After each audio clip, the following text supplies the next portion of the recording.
হবে না ডাউন, ঠিক মুসলমানের মতো। রাজি আছেন আপনারা? আসসালামু আলাইকুম ওয়া রাহমাতুল্লাহি ওয়া বারাকাতুহু। আলহামদুলিল্লাহ আলহামদুলিল্লাহি নাহমাদুহু ওয়া নাস্তাঈনুহু ওয়া নাস্তাগফিরুহু ওয়া নাউযু বিল্লাহি মিন শুরুরি আনফুসিনা ওয়া মিন সাইয়্যাতি আমালিনা। من يهده الله فلا مضل له ومن يضلله فلا هادي له ونشهد أن لا إله إلا الله وحده لا شريك له ونشهد أن سيدنا وحبيبنا ومولانا محمدا عبده ورسوله الذي أرسله بالحق بشيرا ونذيرا وداعيا إلى الله بإذنه وسراجا منيرا. فقد قال الله تعالى في كلامه المجيد وفرقانه الحميد. সকলে আমার সঙ্গে আল্লাহ রাব্বুল আলামিনের নাজিলকৃত মহাগ্রন্থ আল কোরআন আল্লাহ জবানটা ছেড়ে দিই, সকলে একটু সমস্যায় তেলাওয়াত করি। আউযু বিল্লাহি মিনাশ শাইতানির রাজীম। বিসমিল্লাহির রাহমানির রহিম। ولنبلونكم بشيء من الخوف والجوع ونقص من الأموال والأنفس والثمرات وبشر الصابرين. صدق الله العظيم. وقال رسول الله صلى الله عليه وسلم من أحب لله وأبغض لله وعفا لله ومنى لله فقد استكمل الإيمان أو كما قال النبي صلى الله عليه وسلم. وقال تعالى مخبرا وآمرا في نبيه بشانه إن الله وملائكته يصلون على النبي يا أيها الذين آمنوا صلوا عليه وسلموا تسليما. اللهم صل على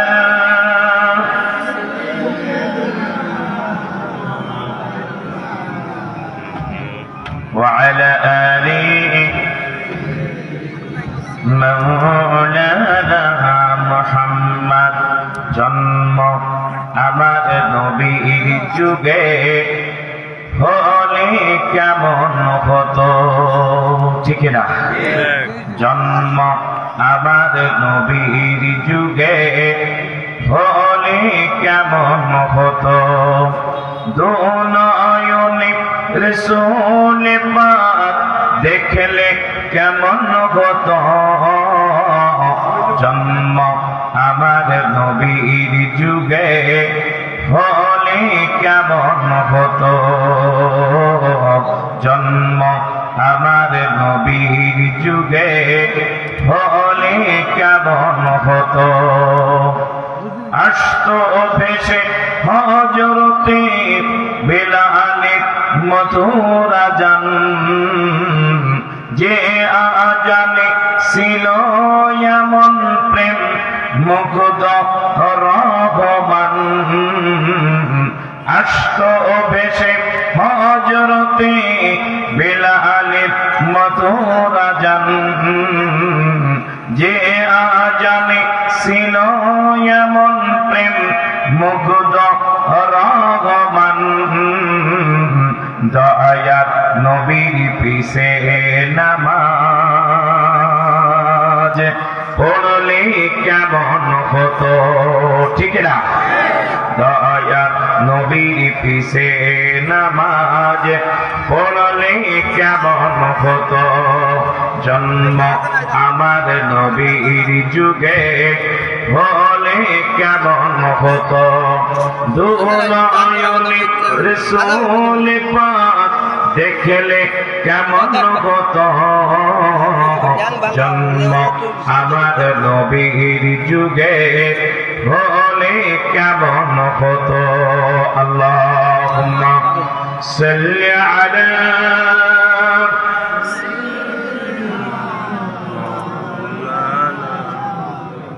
وعلى آل سيدنا مولانا محمد দিনী কত আলোচনায় থাকতাম আমি অদম, সামনে রাসূল পাক কত পাশে সাহাবাগণ, দিনী কত আলোচনায় থাকতাম আমি অদম, সামনে রাসূল পাক কত পাশে সাহাবাগণ, আবু বকর ওমর ওসমান আলী সঙ্গী কেমন হতো, ঠিক না?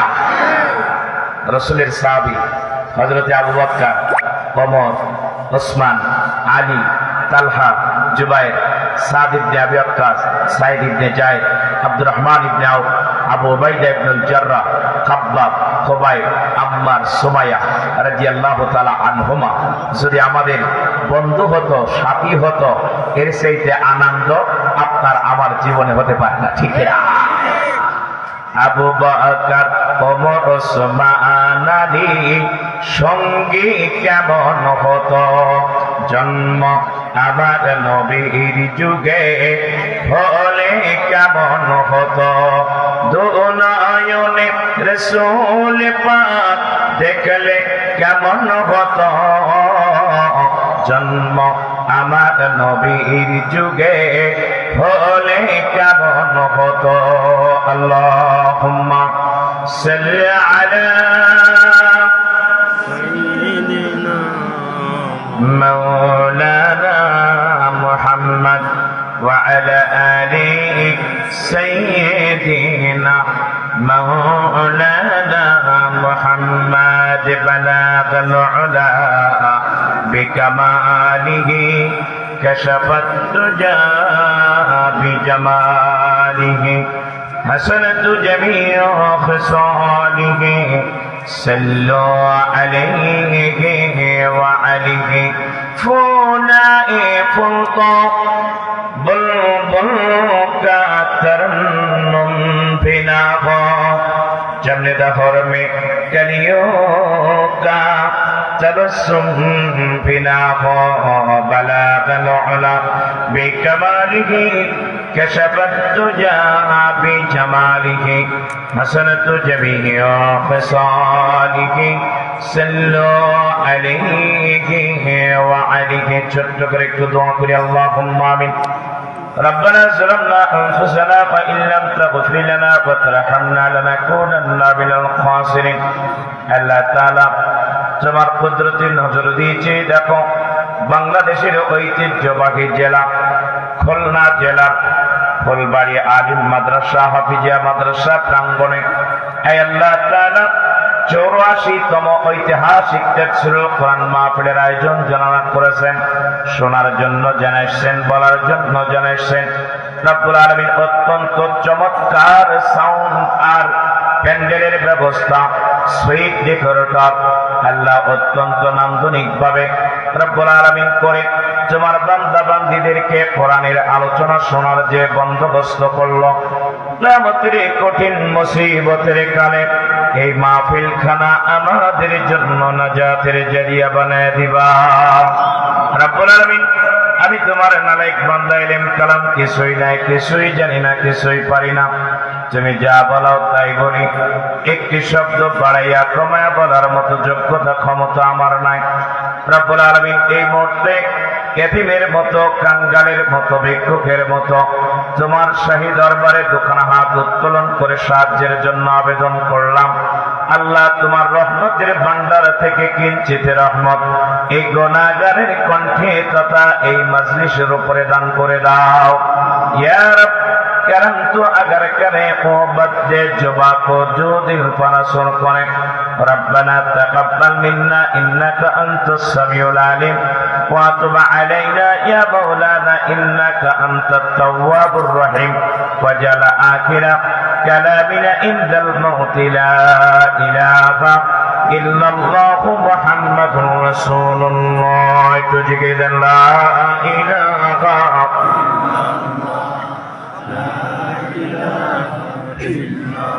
لا إله إلا الله محمد رسول الله صلى الله عليه وسلم। ঐতিহ্যবাহী বাংলাদেশের অন্যতম বিভাগ, অন্যতম জেলা খুলনা জেলা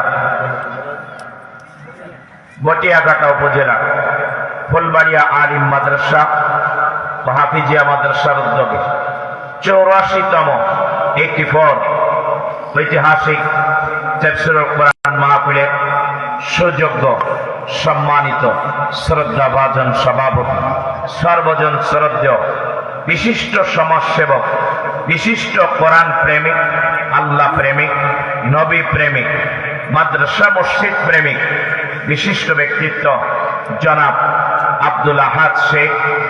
আল্লাহ রাব্বুল আলামিন আমার সম্মানিত সভাপতি মহোদয়কে যেন নেক হায়াত আল্লাহ দারাজ করে দেন, বলুন আমিন।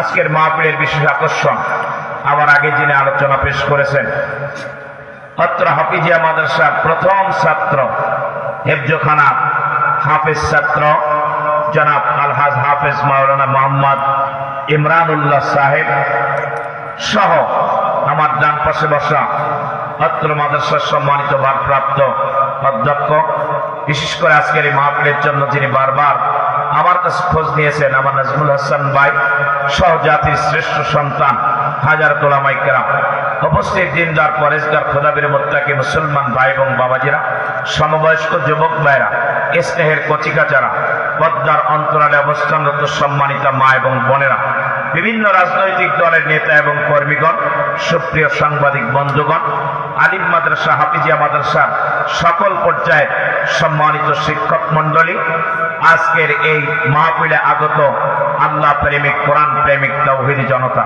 আল্লাহ সুবহানাহু ওয়া তাআলার দরবারে লাখো কোটি শুকরিয়া আদায় করছি যে আল্লাহ রাব্বুল ইজ্জাতুল জালাল আপনাকে আমাকে আজকের এই কোরআনের মাহফিলের জন্য কবুল করেছেন। এজন্য আপনার খুশি না বেজা, বেশি না কম?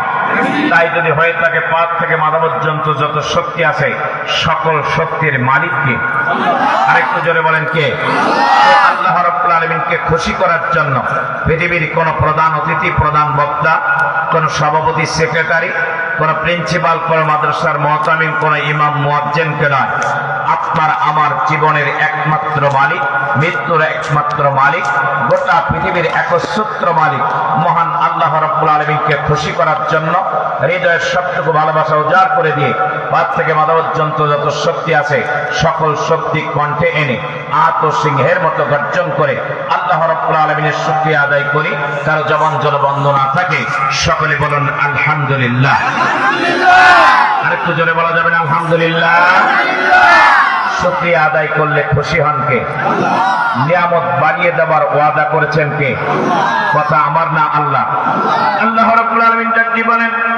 লা ইন শাকারতুম লা আযীদান্নাকুম ওয়া লা ইন কাফারতুম ইন্না আযাবি লাশাদীদ।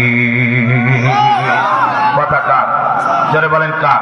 আল্লাহ পাক বলেছেন আমার বান্দা বান্দি যদি আমার নিয়ামতের শুকরিয়া আদায় করে, আমি আল্লাহ রাব্বুল আলামিন ওয়াদা করলাম আমি নিয়ামত তাদের সামনে নিয়ে, তাদের সামনে দিয়ে হাজির করে দিয়ে, তাদের চোখে আঙ্গুল দিয়ে আমি আল্লাহ পাক তাদেরকে দেখাই দিতে চাই আমি আল্লাহ রাব্বুল আলামিন আমার বান্দাদের শুকরিয়া আদায় করার জন্য আমি কত বড় নিয়ামত তাদেরকে দান করতে পারি, ঠিক কিনা?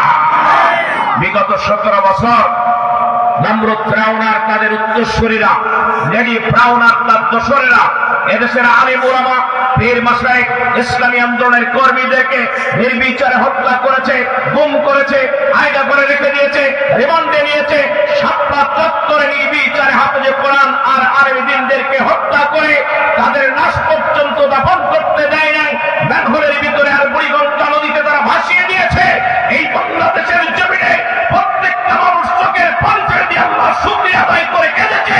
আমার আল্লাহ রাব্বুল আলামিন এমন নিয়ামত বান্দাবান্দিকে বিগত 5 তারিখে দিয়েছে, লেডি ফিরাউন আর তার দোসরেরা তাদের দুপুরের রান্না করা ভাত পর্যন্ত খাইতে পারে নাই, পেছন দরজা দিয়ে পালিয়ে স্বামীর ঘর দিল্লিতে পালিয়ে যেতে বাধ্য হয়েছে, ঠিক কিনা? আমার মুসলমান ভাইরা, শুকরিয়া আদায় করলে আল্লাহ যে নিয়ামত দান করেন আমরা বাস্তব চোখে সেটা দেখতে পেয়েছি, ঠিক কিনা? তারা পালিয়ে গেছে, শুধু তাই নয়, সায়া ব্লাউজ ব্রা পর্যন্ত নেবার সুযোগ পায় নাই। বলেছে আমি শেষবারের মতো একটু ক্যামেরায় কথা বলতে চাই, নেশা লাগে না ক্যামেরায় কথা বলতে। ক্যামেরাম্যান সব পালিয়ে গিয়েছে। তার উপদেষ্টারা বলেছে ক্যামেরাম্যানরা পালিয়ে গিয়েছে, অতএব আপনার কথা আর জনগণ শুনবে না, মিথ্যাবাদীর কথা আর জনগণ শুনতে চায় না, ঠিক না? সেখানে যাবার পরে আবার চুলকাচ্ছে, হিন্দুদেরকে উস্কায় দেয়, হিন্দুদেরকে চুলকায়, বলছে বাংলাদেশে অমুসলিমদের উপরে নির্যাতন হয়েছে, তাদের উপরে নিপীড়ন হয়েছে। আমার মুসলমান ভাইরা, আল্লাহ রাব্বুল আলামিনের মেহেরবানিতে বাংলাদেশের কোন হিন্দুদের উপরে এদেশের জনগণ নির্যাতন নিপীড়ন করে নাই 5 তারিখের পর, ঠিক না? রাতের বেলা আমরা যে তাদের বাড়িঘর পাহারা দিয়েছি, তাদের স্ত্রী তাদের কন্যাদের সতীত্ব রক্ষার জন্য অতন্ত্র প্রহরীর দায়িত্ব আমরাই পালন করেছি। অতএব তাদেরকে উস্কে দেওয়ার কোনো লাভ হবে না। কিছু বানরের বাচ্চা ভারতের রাস্তায় তারা মিছিল করছে, আমরা বাংলাদেশে যাব, বাংলাদেশ দখল করব। আমার মাহফিল ছিল কুড়িগ্রাম ভরঙ্গামারি সোনাহাটে স্থলবন্দর। মাহফিলের প্যান্ডেল থেকে ভারতের বর্ডারে হেঁটে যেতে সময় লাগে মাত্র 3 মিনিট। আমি বলেছিলাম শুনে রেখে দিয়ে দাও ভারত, এই জায়গায় মালিকের আওয়াজ তোমাদের ভারত পর্যন্ত পৌঁছে যাচ্ছে, শুনে রেখে দিয়ে দাও। বাংলাদেশের মানুষ গরুর গু আর গরুর মুখ খায় না, এরা গরুর গোশত খায়। অতএব এদের সামনে এসে একবারের জন্য তোমরা ওই ধরনের চিল্লা পাল্লা করার চেষ্টা করবা। সাহস যদি থাকে বাংলাদেশের বর্ডারের কাছে চলে আসো। বাংলাদেশের 18 কোটি তৌহিদি জনতা হাতের ভিতরে একটা করে কাইসি নিয়ে তোমাদের কাপড় সামনের থেকে জাগাইয়া, সামনের থেকে চামড়া কেটে, সুন্নতে কাট্টা করে মুসলমান বানায়া প্যাকেটের পাচ্ছেল করে দিল্লিতে তোমাদের দাদা বৌদির কাছে পাঠিয়ে দেবে। বাংলাদেশের ভিতরে ঢোকার ক্ষমতা তোমাদেরকে দান করবে না, ঠিক না?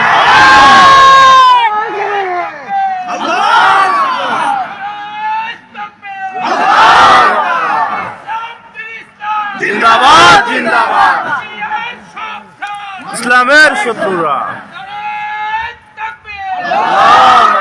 আমার মুসলমান ভাইরা, অতএব তারা ভেবেছিল যে আমরা 41 সাল পর্যন্ত ক্ষমতায় থাকব।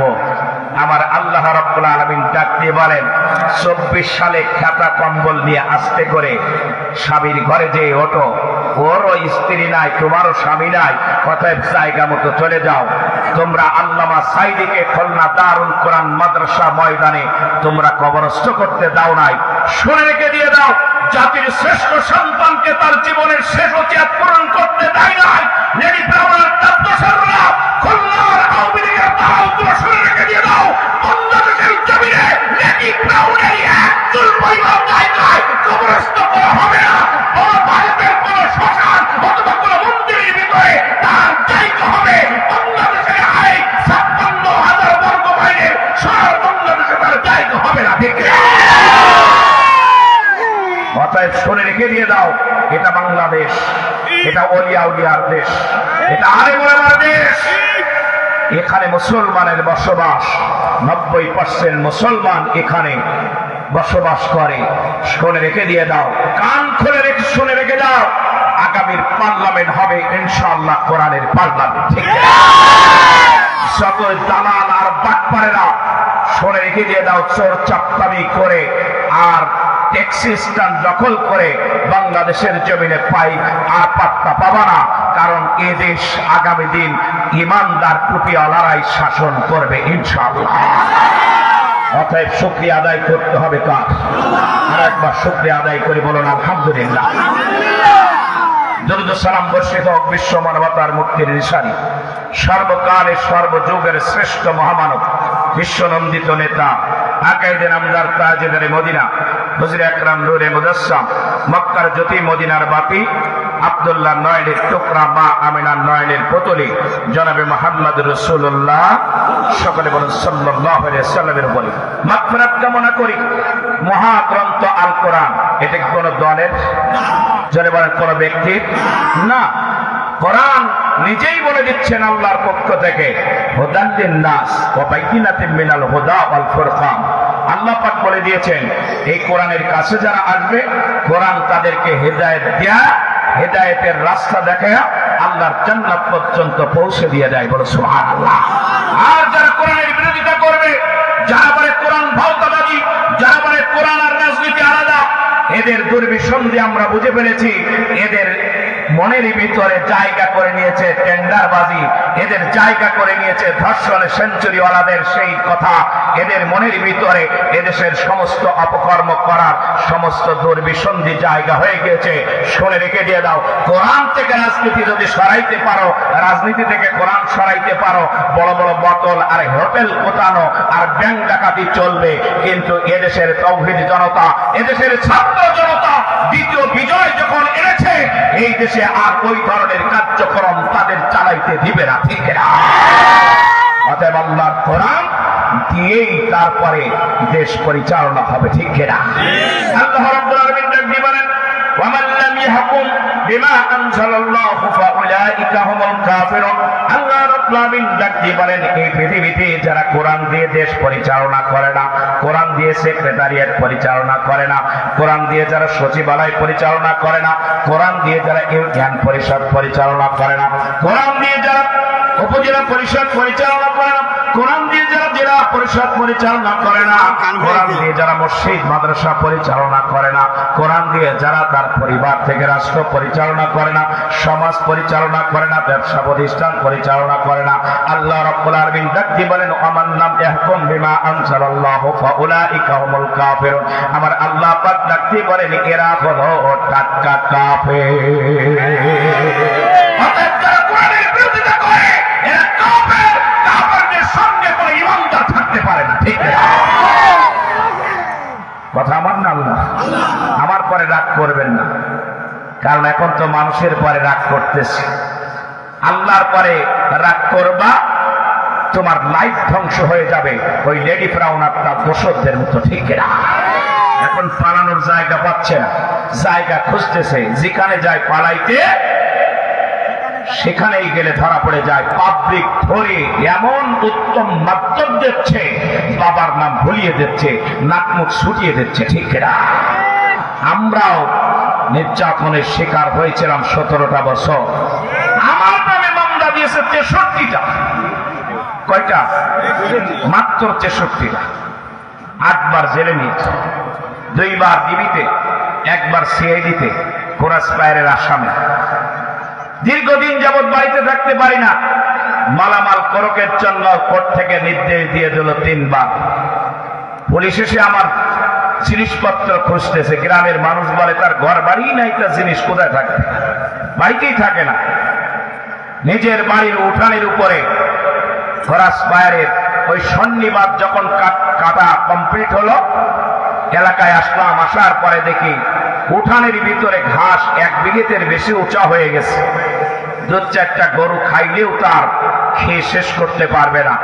আমি তাদেরকে বলেছিলাম, আমার নামে এতগুলো মামলা দিয়েছো কেন? আমি কি তোমাদের মেয়েকে নিয়ে আমি বের হয়ে গিয়েছিলাম, অবৈধ প্রেম করে নিয়ে চলে গেছি?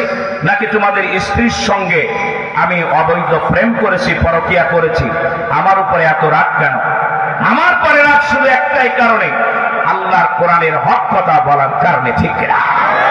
কারণ তাদের কথা না শোনার কারণে, বাতিলের কাছে মাথা নত না করার কারণে, আল্লামা সাঈদীর বিরুদ্ধে মিছিল না করার কারণে আমার মতো দাড়িওয়ালা টুপিওয়ালারাই আল্লামা সাঈদীর ফাঁসির জন্য মিছিল করেছে। কোথায় তারা খুঁজে বের করতে হবে, কাছে ঝুলাইতে হবে, চামড়া ছাগলের মতো শুনতে হবে, ঠিক কিনা?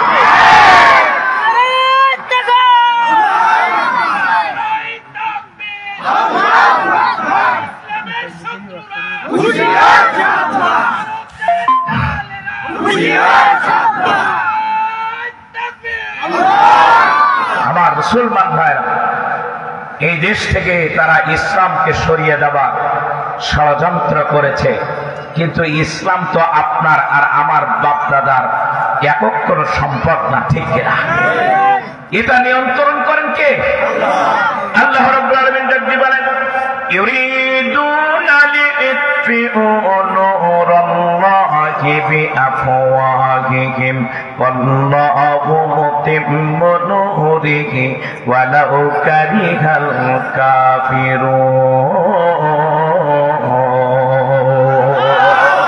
আল্লাহ পাক ডাকতে বলেন, আল্লাহ রাব্বুল আলামিনের নূর তোমরা ফু দিয়ে নিভাতে চাও? 1 তারিখে নিষিদ্ধ করেছ বাংলাদেশ জামাত ইসলামীকে, আল্লাহ রাব্বুল আলামিন 5 তারিখে তোমাদের এই দুনিয়ার জমিন থেকে নিষিদ্ধ করে দিয়েছে, ঠিক না? আমাদেরকে নিষেধ করতে চাও, নিষিদ্ধ করতে চাও? আজ পর্যন্ত ইসলামকে যারা নিষিদ্ধ করতে এসেছে আল্লাহ পাক দুনিয়ার জমিন থেকে তাদের নিষিদ্ধ করে দিয়েছে, ঠিক না? ফিরআউনের দিকে তাকাও, নমরুদের দিকে তাকাও, আবু জেহেলের দিকে তাকাও, আবু লাহাবের দিকে তাকাও, কারুনের দিকে তাকাও, দুনিয়ার সমস্ত শয়তানদের দিকে তাকাও।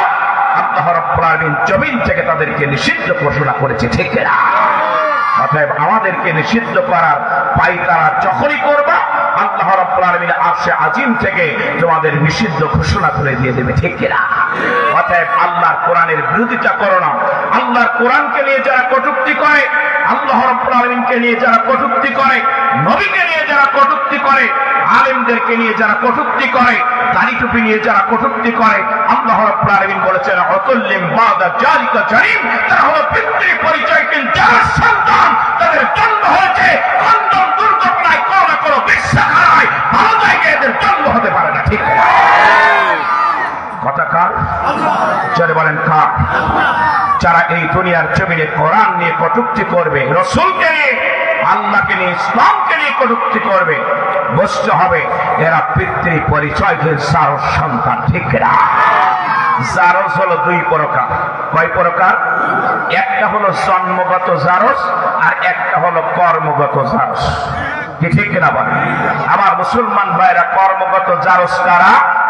যারা আল্লামা সাঈদীকে ফাঁসির জন্য শাহবাগের জমিনে যারা নাচানাচি করেছিল, এরা জন্মগত জারজ না হইলেও এরা কর্মগত জারজ, ঠিক না? এই ধরনের জারজ আল্লাহর মেহেরবানিতে ফুলবাড়ি এলাকায় একজনও নাই। আছে? নাম তালিকা করে রাখেন, শুধু নির্বাচনটা হোক, তারপরে কয়টা চাউলে কয়টা ভাত, এরপরে বোঝাই দেওয়া হবে, ঠিক না? রাসূলের সুন্নাত থেকে আমরা দূরে থাকবো না। মক্কা বিজয়ের পরে রাসূল 2টা সুন্নাত পালন করেছে। কয়টা সুন্নাত? 2টা সুন্নাত পালন করেছে। একটা সুন্নাত হলো আল্লাহ নবী মক্কা বিজয়ের সাথে সাথে ঘোষণা দিয়েছেন লা তাসরিবা আলাইকুমুল ইয়াউম, সবাইকে সাধারণ ক্ষমা করে দেওয়া হলো। কিন্তু নবীজি 2য় নম্বরে 15 জনের নাম ঘোষণা করেছিলেন। আল্লাহ নবী বলেছিলেন এই 15 জনকে যেখানেই পাবে সেখানেই দেহের থেকে কল্লা আলাদা করে দেবে। কাবার গ্রামের ভিতরে পালিয়েছে, ওকে ওই জায়গায় হত্যা করো। বাংলাদেশের জমিনে 15 জন নয়, 15 লক্ষ কাপ্তি মেরে বসে আছে বিভিন্ন জায়গায়। আগামী দিনেদেরকে ধরে বের করে ছড়িয়ে দেহের থেকে কল্লা আলাদা করে না দিতে পারলে আল্লাহ নবী অসন্তুষ্ট হবে বান্দাদের উপরে, ঠিক না? আবার মুসলমান ভাই, অতএব এদেরকে ছাড় দেওয়া যাবে না, এদের ছেড়ে দেওয়া যাবে না। এদেরকে যদি আপনি আমি ছেড়ে দেই তাহলে এদেরকে সাহস বেড়ে যাবে, তাই এদেরকে ছাড়ার কোনো সুযোগ নাই। প্রত্যেকটাকে নাম লিস্ট করে রেখে দিয়ে দেন, যদি শুধুমাত্র তওবা করে ফিরে আসে একটা রাস্তা আল্লাহ তাদের জন্য খোলা রেখে দিয়েছে, ঠিক কিনা? আল্লাহ রাব্বুল আলামিন ডাক দিয়ে বলেন ফাতানুল মুমিনিনা ওয়াল মুমিনাতি সুম্মা লাম ইয়াতুবু ফালাহুম আযাবু জাহান্নাম ওয়া লাহুম আযাবুল হারিক। আল্লাহ রাব্বুল আলামিন ডাকতে বলেন, অপরাধ করেছো, অন্যায় করেছো, নেতাদের কথা, নেতাদের সন্তুষ্ট করার জন্য, বড় পদ পাওয়ার জন্য, বড় চেয়ার পাওয়ার জন্য জীবনে অনেক অপরাধ করেছো। নিরীহ প্রিন্সিপালকে গলা ধাক্কা দিয়ে মাদ্রাসার ছাত্রদের সামনে তুমি অপমান করেছো। মসজিদের ইমামকে নামাজ আদায় করার পরে পুলিশ থেকে তারা গ্রেফতার করিয়েছো। থানার ভিতরে নিয়ে যেয়ে তার রিমান্ডের ভিতরে তাকে অত্যন্ত প্রহার করিয়েছো। ক্ষমতা ছিল, ক্ষমতা দেখাইছো, এখন ক্ষমতা নাই, এখন তোমার অবস্থা একেবারে ঢোড়া সাপের মতো হয়ে গিয়েছে। অতএব তুমি ভয় পাচ্ছ, বিভিন্ন জায়গায় যে আশ্রয় গ্রহণ করার জন্য চেষ্টা করতেছ। তোমার কোন জায়গায় আশ্রয় গ্রহণ করার জন্য তোমার যাওয়া লাগবে না। আমি আল্লাহ রাব্বুল আলামিন আমার জায়গায় তোমাকে আশ্রয় দেওয়ার জন্য একটা রাস্তা খুলে রেখে দিয়ে দিলাম, শুনে রেখে দিয়ে দাও। যদি তুমি তওবা করে ফিরে আসো, আল্লাহর কোরআনের কাছে মাথা নত করে দিয়ে দাও, আমি আল্লাহ রাব্বুল আলামিন ঘোষণা করে দিয়ে দিলাম, ওয়া ইয়াগফির লাকুম যুনুবাকুম আল্লাহু গফুরুর রহিম। আমি আল্লাহ রাব্বুল আলামিন তোমার জিন্দেগীর গুনাহ সব মাফ করে দিয়ে হযরতে ওমরের সঙ্গে তোমার জান্নাতের ব্যবস্থা করে দিতে চাই। ভুল করেছো, তুমি তো আমারই ভাই, তুমি তো আমাদেরই সমাজের মানুষ, ঠিক না? তুমি ভুল করতেই পারো, শয়তানের পাল্লায় পড়েছ। অতএব তুমি যখন ভুল বুঝতে পেরেছ যে আসলে তো আমি ভুল করেছি, তাদের সাথে মিশে তাদের কথা শুনে মানুষকে অন্যায়ভাবে ক্ষতি করেছি, নিরীহ ইমানদারদেরকে আমি কষ্ট দিয়েছি, এটা তো আমার আল্লাহ মাফ করবে না, কি ঠিক কিনা? অতএব রব্বুল আলামিন, আমি তো ভুল করে ফেলেছি, এখন আমি খালিস দিলে তওবা করছি। আল্লাহ রব্বুল আলামিন ডাক দিয়ে বলেন, ইয়া আইয়ুহাল্লাযীনা আমানু তুবু ইলাল্লাহি তাওবাতান নাসুহা। আল্লাহ রব্বুল আলামিন ডাক দিয়ে বলেন, হে ঈমানদাররা, শুনে রেখে দিয়ে দাও, আমি আল্লাহ রাব্বুল আলামিন তোমাদেরকে ঘোষণা করে দিয়ে দিলাম, যদি তোমরা খালিস দিলে তওবা করে ওই খারাপ পথ যদি ছেড়ে দিয়ে ওমরের মতো ইসলামের জন্য নিজের জীবনটাকে উৎসর্গ করে দিতে পারো, আমি আল্লাহ রাব্বুল আলামিন ঘোষণা করে দিয়ে দিলাম, আমি আল্লাহ পাক রব্বুল আলামিন তোমারে মাফ করে দিয়ে আমার মুখলেস বান্দা, ঈমানদার বান্দাদের তালিকায় তোমার নামটা উঠাই নিতে চাই। ওয়াদা, আল্লাহ ওয়াদা কখনো মিথ্যা হতে পারে না, ঠিক না?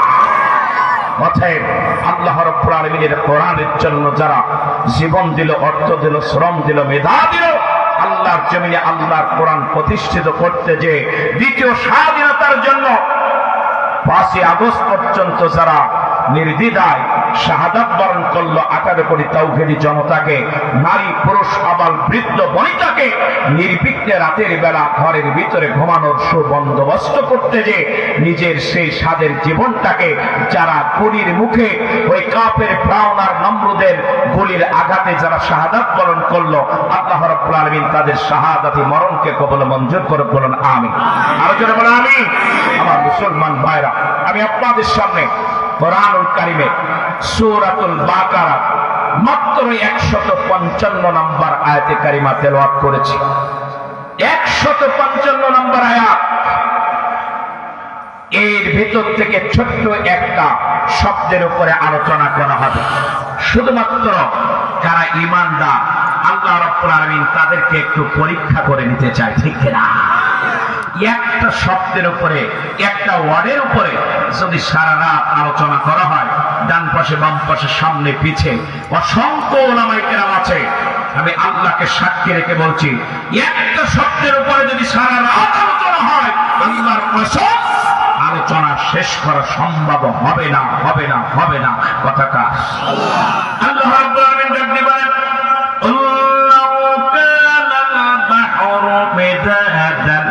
كلمات ربي ربي لنفد البحر قبل أن تنفد كلمات ربي ولو جئنا بمثله مددا আল্লাহ রাব্বুল আলামিন বলেন গোটা পৃথিবীর 3 ভাগের 2 ভাগ হলো পানি আর 1 ভাগ হলো জমিন।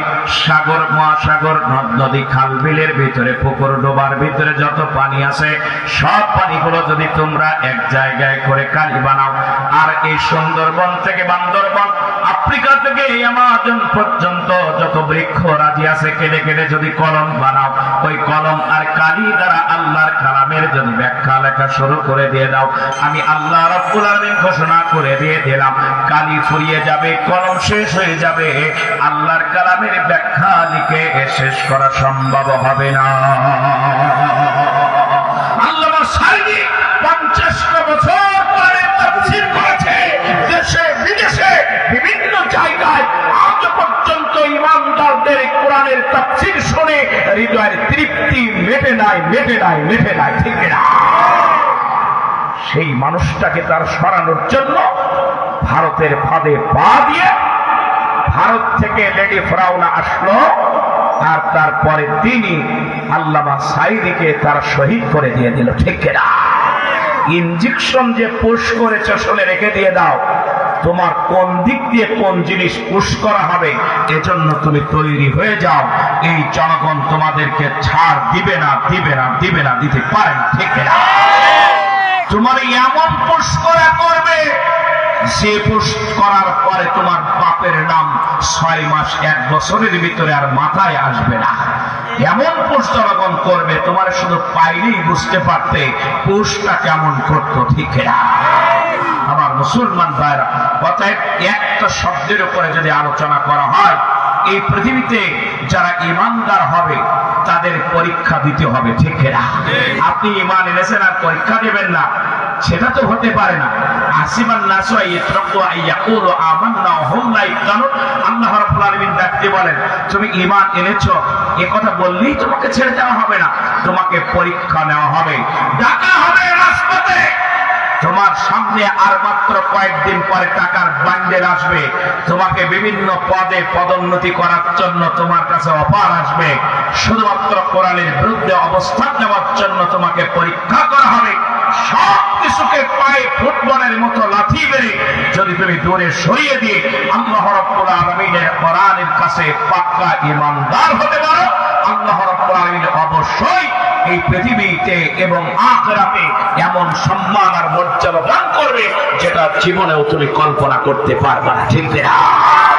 আমার মুসলমান ভাইরা, এই জন্য আল্লাহ রাব্বুল আলামিন ডাক দিবেন وَلَنَبْلُوَنَّكُمْ بِشَيْءٍ مِّنَ الْخَوْفِ وَالْجُوعِ وَنَقْصٍ مِّنَ الْأَمْوَالِ وَالْأَنفُسِ وَالثَّمَرَاتِ وَبَشِّرِ الصَّابِرِينَ। আল্লাহ রাব্বুল আলামিন ডাক দিবেন তোমাকে ভয় দেখানো হবে, তোমাকে আয়না ঘরের ভিতরে রেখে দেওয়া হবে, তোমাকে গুম করে দেওয়া হবে, তোমাকে দুনিয়ার জমিন থেকে শেষ করে দেওয়া হবে, এমন ভাবে পরীক্ষা করা হবে যে পরীক্ষায় তুমি যদি ভয় ভীতি না হয়ে যাও ফাঁসির কাস্টে নিয়ে যাওয়া হবে। যদি তুমি ভয় না পাও আল্লাহ রাব্বুল আলামিন ডাক দিয়ে বলেন অবশ্যই সাবিরিন, যদি তুমি ধৈর্য ধারণ করে থাকতে পারো আল্লাহ রাব্বুল আলামিন এমন বিজয় দান করবে যে বিজয়ের কথা জীবনে তুমি কল্পনা করতে পারো না। এই পৃথিবীতে রাসূল বলেছেন ভাই হাদিসের হাদিস সবচেয়ে বেশি পরীক্ষা করা হয়েছে নবীদেরকে, ঠিক না? এরপরে নবীর সাহাবীদেরকে তাকিয়ে দেখেন খাব্বাব, খুবাইব, আম্মার, সুমাইয়া। রাসূল সাল্লাল্লাহু আলাইহি সাল্লাম যখন মক্কা থেকে মদিনায় গেলেন, যাওয়ার পরে রাসূলের কাছে খবর আসলো গোটা পৃথিবীর জমিনে 2টা সুপার পাওয়ার, একটা হলো রোম আর একটা হলো পারস্য, ঠিক না ভাই? রোম গোটা দুনিয়া শাসন করে, যখন যেমন বর্তমান আমেরিকা শাসন করতেছে। লেডি ব্রাউনের পক্ষ থেকে মিস্টার সাওয়ালা গোবর খাওয়া মোদি গেছিল লেডি ব্রাউনের জন্য অনুরোধ করতে, যাওয়ার পরে এমন গুতা দিয়ে দিয়েছে মিস্টার ট্রাম্প সেই গুতা খেয়ে স্ত্রীর নাম পর্যন্ত ভুলে গিয়েছে, স্ত্রীর কথা আর বলতে পারে না, ঠিক না? বলছে গোটা বাংলাদেশকে দাবানলে পরিণত করেছে এই মোদি। সরাসরি ট্রাম্প যখন এই কথা ট্রাম্প মেরে দিয়ে বলেছে, মোদি আর কোনো কথা বলতে পারে নাই, কারণ এই দেশটাকে অগ্নিকুণ্ডে পরিণত করেছে আমাদের পার্শ্ববর্তী দেশ ভারত, তারাই আমাদেরকে আগুনের তাওয়ার ভিতরে রেখে দিয়েছে। ঠিক না? আবার মুসলমান ভাইরা, বিশ্বনবী সাল্লাল্লাহু আলাইহি সাল্লাম মক্কা থেকে মদিনা আসলেন। আসার পরে রাসূলের কাছে খবর আসলো গোটা পৃথিবীর সুপার পাওয়ার দুইটা, একটা হলো রোম আর একটা হলো পারস্য। নবীজি রোমের কাছে চিঠি পাঠালেন, পারস্যের প্রেসিডেন্টের কাছে চিঠি পাঠালেন। রোমের প্রেসিডেন্টের কাছে যখন চিঠি পাঠিয়েছিলেন, তদানীন্তনকালে রোমের যে প্রেসিডেন্ট ছিলেন তিনি অত্যন্ত বৃদ্ধ মানুষ, প্রচন্ড বৃদ্ধ হয়ে গিয়েছে। সেই সময় চিঠি যখন গিয়েছে, চিঠি যখন তার কাছে পড়ে শোনানো হলো, তার চোখ দিয়ে শুধু টপ টপ করে পানি পড়তেছিল। জনগণ জিজ্ঞেস করলেন, মন্ত্রীরা জিজ্ঞেস করলেন, স্যার আপনি চিঠি পড়ার শোনার পরে আপনার চোখ দিয়ে কেন পানি আসতেছে? তখন বললেন, এই চিঠি সাধারণ কোনো চিঠি নয়, এই চিঠি পাঠিয়েছেন আল্লাহর নবী আখিরি জামানার পয়গম্বর জনাবে মুহাম্মদ রাসূলুল্লাহ সাল্লাল্লাহু আলাইহি সাল্লাম। আমার যদি দেহের ভিতরে শক্তি থাকতো, মদিনা পর্যন্ত উটের পিঠে চলে যাওয়া, শুনে রেখে দিয়ে দাও, আমি মদিনায় চলে যেতাম এবং যাবার পরে বিশ্ব নবীর পা দুটো আমি পানি দ্বারা ধৌত করে দিতাম। বলে সুবহানাল্লাহ। আমার মুসলমান ভাইরা, শুনে রেখে দিয়ে দেন, এই রোমের বাচ্চা যখন ক্ষমতার চেয়ারে আছে, সেই সময় তার এক কুলাঙ্গার সন্তান ছিল। আমার মন বলতেছে এ যারও সন্তান ছিল, এই সন্তান তার বাবাকে ওই চেয়ারের ভিতরে নিজের হাতে হত্যা করে ফেলেছে। নিজের বাবাকে হত্যা করেছে শুধুমাত্র একটা কারণে, ক্ষমতার লোভের কারণে। ক্ষমতার ভিতরে বসবে বাংলাদেশের অনেক নেতা নেত্রী, তারা তাদের সুন্দরী স্ত্রীগুলোকে নেতাদের কাছে মাসের পর মাস তারা রেখে দিয়েছিল শুধুমাত্র একটা পদ আর পদবীর জন্য। একটা পদ পাইলে সম্পদের পাহাড় করতে পারবে, স্ত্রীর চরিত্র যেখানে যায় যাক, এটা আমাদের প্রয়োজন নাই। নেতারা সুন্দরী স্ত্রীগুলোকে ডালের মতো করে গোটা করে অবৈধ যারও সন্তান পেটের ভিতরে দিয়া আস্তে করে বাড়িতে পাঠাই দিয়া তাদের একটা করে পদ দিয়েছে। আবার মুসলমান ভাইদের এমন সন্তান যাদের জন্মগ্রহণ হয়, তারাই শুধুমাত্র পিতার গায়ে হাত দিতে পারে। রোমের বাচ্চাকে হত্যা করে ফেললো তার সন্তান, ক্ষমতা হত্যা করার পরে ক্ষমতার মসনদে বসে গেল, ওই রোমের প্রেসিডেন্ট হয়ে গেল তার সন্তান। আল্লাহ নবীর ওফাত হয়ে গেল, খেলাফতের মসনদে আসলেন হযরত আবু বকর সিদ্দিক রাদিয়াল্লাহু তাআলা। হযরত আবু বকরের ওফাত হয়ে গেল, খেলাফতের মসনদে আসলেন হযরত ওমর ফারুক রাদিয়াল্লাহু তাআলা আনহু। আল্লাহর নবী যখন এই রোমের বাচ্চার কাছে চিঠি পাঠিয়েছিলেন, হযরত ওমর যখন রাসূলের পাশে বসা ছিলেন, হযরত ওমর ডাক দিয়ে বলেন, আল্লাহর নবী পৃথিবীতে নাই, আবু বকর পৃথিবীতে নাই, আল্লাহ রাব্বুল আমিনের রাসূলের জীবনের আশা ওই রোমের ভিতরে কালেমার পতাকা পথ করে ওড়াতে চাই। আমি হযরত ওমর বেঁচে থাকাকালীন অবস্থায় রোমের ওই জমিনের ভিতরে কালেমার পতাকা ওড়ায় দিতে চাই। পৃথিবী শাসন করেছে হযরত ওমর, ঠিক না? যাও চলে যাও, 300 সাহাবী নিয়ে চলে যাও, কালেমার দাওয়াত নিয়ে যাও। রোম দেশের ভিতরে কি অবস্থা, এটা জাস্টিফাই করার জন্য 300 জন সাহাবীকে পাঠিয়ে দিলেন, একজনকে আমির বানায়া সেখানে পাঠিয়ে দিলেন, যাও চলে যাও। রাসূলের 300 জন সাহাবী হযরত ওমরের কাছ থেকে দোয়া নিয়ে মসজিদে নববীতে সিজদা দিয়ে শেষবারের মতো 2 রাকাত নামাজ মসজিদে নববীতে আদায় করে রাসূলের রওজা জিয়ারত করে রোমের উদ্দেশ্যে তারা রওনা করলো। রোমে যে যখন মানুষের কাছে কালেমার দাওয়াত দিচ্ছে, মানুষ যেন ক্ষুধার্ত প্রাণীর মতো, যেমন বাংলাদেশের মানুষ এখন কোরআনের পক্ষে আসার জন্য ক্ষুধার্ত মানুষের মতো এরকম তাকিয়ে আছে চাতক পাখির মতো। শুধু তারা বলছে নির্বাচন দিলে আগামী দিন পার্লামেন্ট হবে কোরআনের পার্লামেন্ট, ঠিক না? আবার মুসলমানরা সেই সময় রোমের মানুষগুলো ওভাবে আল্লাহ নবীর পক্ষ থেকে কালেমার দাওয়াত পাওয়ার জন্য তারা আশায় চাতক পাখির মতো তাকিয়েছিল। এই মানুষদের কাছে তারা যে যখন কালেমার দাওয়াত দিচ্ছে, উদউ ইলা সাবিলি রাব্বিকা বিল হিকমাতি ওয়াল মাউইজাতিল হাসানা ওয়াজাদিলহুম বিল্লাতী হিয়া আহসান, মানুষগুলো কালেমা পড়ে মুসলমান হচ্ছে। আর নবীর সাহাবীরা কালেমার দাওয়াত দিতে গিয়েছেন, তাদের কাছ থেকে পকেট আর পেট ভর্তি করার জন্য পীর আর মুরিদদের মতো দুনিয়ার সম্পদ শুষে নেবার এমন কোন আচরণ আল্লাহর নবীর সাহাবীদের ভিতরে ছিল না, ঠিক কিনা? বিশ্বনবীর সাহাবীরা হযরত ওমরের পক্ষ থেকে চলে গেলেন, যাওয়ার পরে কালেমার দাওয়াত দিতেছেন। চতুর্দিকে মানুষেরা কালেমা পড়ে মুসলমান হয়ে যাচ্ছে। এই তথ্য, গোপন তথ্য যখন রোমের বাদশার কাছে গোয়েন্দার মাধ্যমে চলে আসলো, গোয়েন্দা যখন এসে বলল রোমের বাদশাকে, বাদশা নামদার, আপনি কি কোনো খবর জানেন দেশের? বলে না। সেই মদিনা থেকে অসংখ্য মানুষের এসেছে যারা কালেমার দাওয়াত দিচ্ছে মানুষের কাছে। বিগত 17টা বছর আমাদেরকে নির্যাতন করেছো, আমাদের উপরে নিপীড়ন করেছো, কিন্তু কালেমার দাওয়াত আমরা একটা মুহূর্তের জন্য বন্ধ রাখি না। জেলখানার ভিতরে প্রথম যে বছর গেলাম, যেবার গেলাম, জীবনের প্রথম অভিজ্ঞতা, তাও নিজের জেলায় নয়, জয়পুরহাট জেলা। সাতক্ষীরাতেও নাই, আপনজন বলতে কেউ নাই। জীবনের প্রথম জেলখানা যাচ্ছে। যাওয়ার পরে যখন ভিতরে প্রবেশ করলাম, প্রবেশ করে আমাকে যখন রুমের ভিতরে নিয়ে যাওয়া হলো, আসরের নামাজ আদায় করলাম। মাত্র 5 থেকে 6 জন মানুষ আমার সাথে নামাজ আদায় করল। 130 জন থাকে, 6 জন নামাজ পড়ে। যখনই আমি বুঝতে পেরেছি আল্লাহ কেন তুমি আমার জেলে নিয়ে আসছো, এবার আমি বুঝতে পারছি এই 130 জন নামাজ পড়ে না, এদের নামাজ যাতে পড়ে আল্লাহর কোরআনের পথে যারা আসে, এই জন্য তুমি আমারে এই জেলখানায় আনছো। কারণ বাইরে তো আমাদের জন্য নিরাপদ না, তাই আমাদেরকে জেলখানার ভিতরে দাওয়াতি কাজ করার জন্য নিয়ে আসছো। আমি বুঝতে পেরেছি। আমি আর দেরি করলাম না। মাগরিবের আজান হলো, আজানের সাথে সাথে অথবা আজানের আগে সম্ভবত 5 মিনিট শুধুমাত্র দাঁড়িয়ে সালাম দিয়ে আলোচনা করলাম, নামাজের উপরে আলোচনা করলাম। দেখলাম আলহামদুলিল্লাহ 20 থেকে 30 জন উজু করে তারা নামাজ পড়তে এসে গেছে। আমি চিন্তা করলাম এই মানুষগুলোর কাছে শুধু দাওয়াত আসার কারণে এরা আজকের অন্ধকারের ভিতরে নিমজ্জিত হয়ে আছে।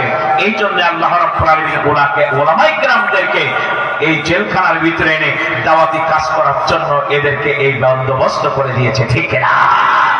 তারাই আজকে ইসলামী আন্দোলন করছে, তারাই আজকে ইসলামের জন্য রাজপথে নেমেছে, ঠিক না? আমার মুসলমান ভাইরা, দাওয়াতি কাজ শুরু করে দিয়ে দিলাম। আমি শুধুমাত্র তথ্য জোগাড় করতেছি এই মানুষগুলো কার কথা শুনে। তখন আমাকে মেট সাহেব যিনি বললেন, বলে হুজুর এই আমাদের যিনি জমাদার আছে, জমাদার একটা কথা বললে সমস্ত জেলখানার ভিতরে সেটা বাস্তবায়িত হয়ে যায়। যেহেতু জেল সুপার সাহেব সবসময় এখানে আসে না, জেলা সাহেব সবসময় আসে না, ডিপটি জেলার সবসময় প্রবেশ করে না, সারাক্ষণ ডিউটি করে জমাদার। এই জমাদার যদি যে একটা কথা বলে, জেলের প্রত্যেকটা আসামি তার কথা শুনতে বাধ্য হয়ে যায়। জমাদারের মুখের ভিতরে গিয়া বড় দাড়ি, নামাজ পড়ে। জমাদারের সঙ্গে আস্তে আস্তে করে ভাব জমানো শুরু করলাম। আমি চিন্তা করলাম হঠাৎ করে বললে আমার কথা স্লিপ হয়ে যাবে, এই জন্য আগে ডিপটি একটু ভাব জমাইলে ওর সাথে খাতির করে নে। খাতির যদি একবার পাকাপোক্ত করতে পারি, আল্লাহ রাব্বুল আলামিনের মেহেরবানিতে 130 জনের ভিতরে হয়তো 4-5 জন হিন্দু মানুষ আছে, বাকি 125 জনকে এক জামাতের নামাজ যাতে পড়ে সেই ব্যবস্থা আল্লাহ রাব্বুল আলামিনের মেহেরবানিতে করে দিতে চায়। ভাব জমাই ফেললাম। শুধু জমাদারকে বললাম সরে রেখে দিয়ে দেন। কিয়ামতের ময়দানে আল্লাহ রাসূল বলেছেন, কুল্লুকুম রাই ওয়া কুল্লুকুম মাসউলুন আন রাইয়াতিহি আও কামা ক্বালা নবী সাল্লাল্লাহু আলাইহি ওয়াসাল্লাম।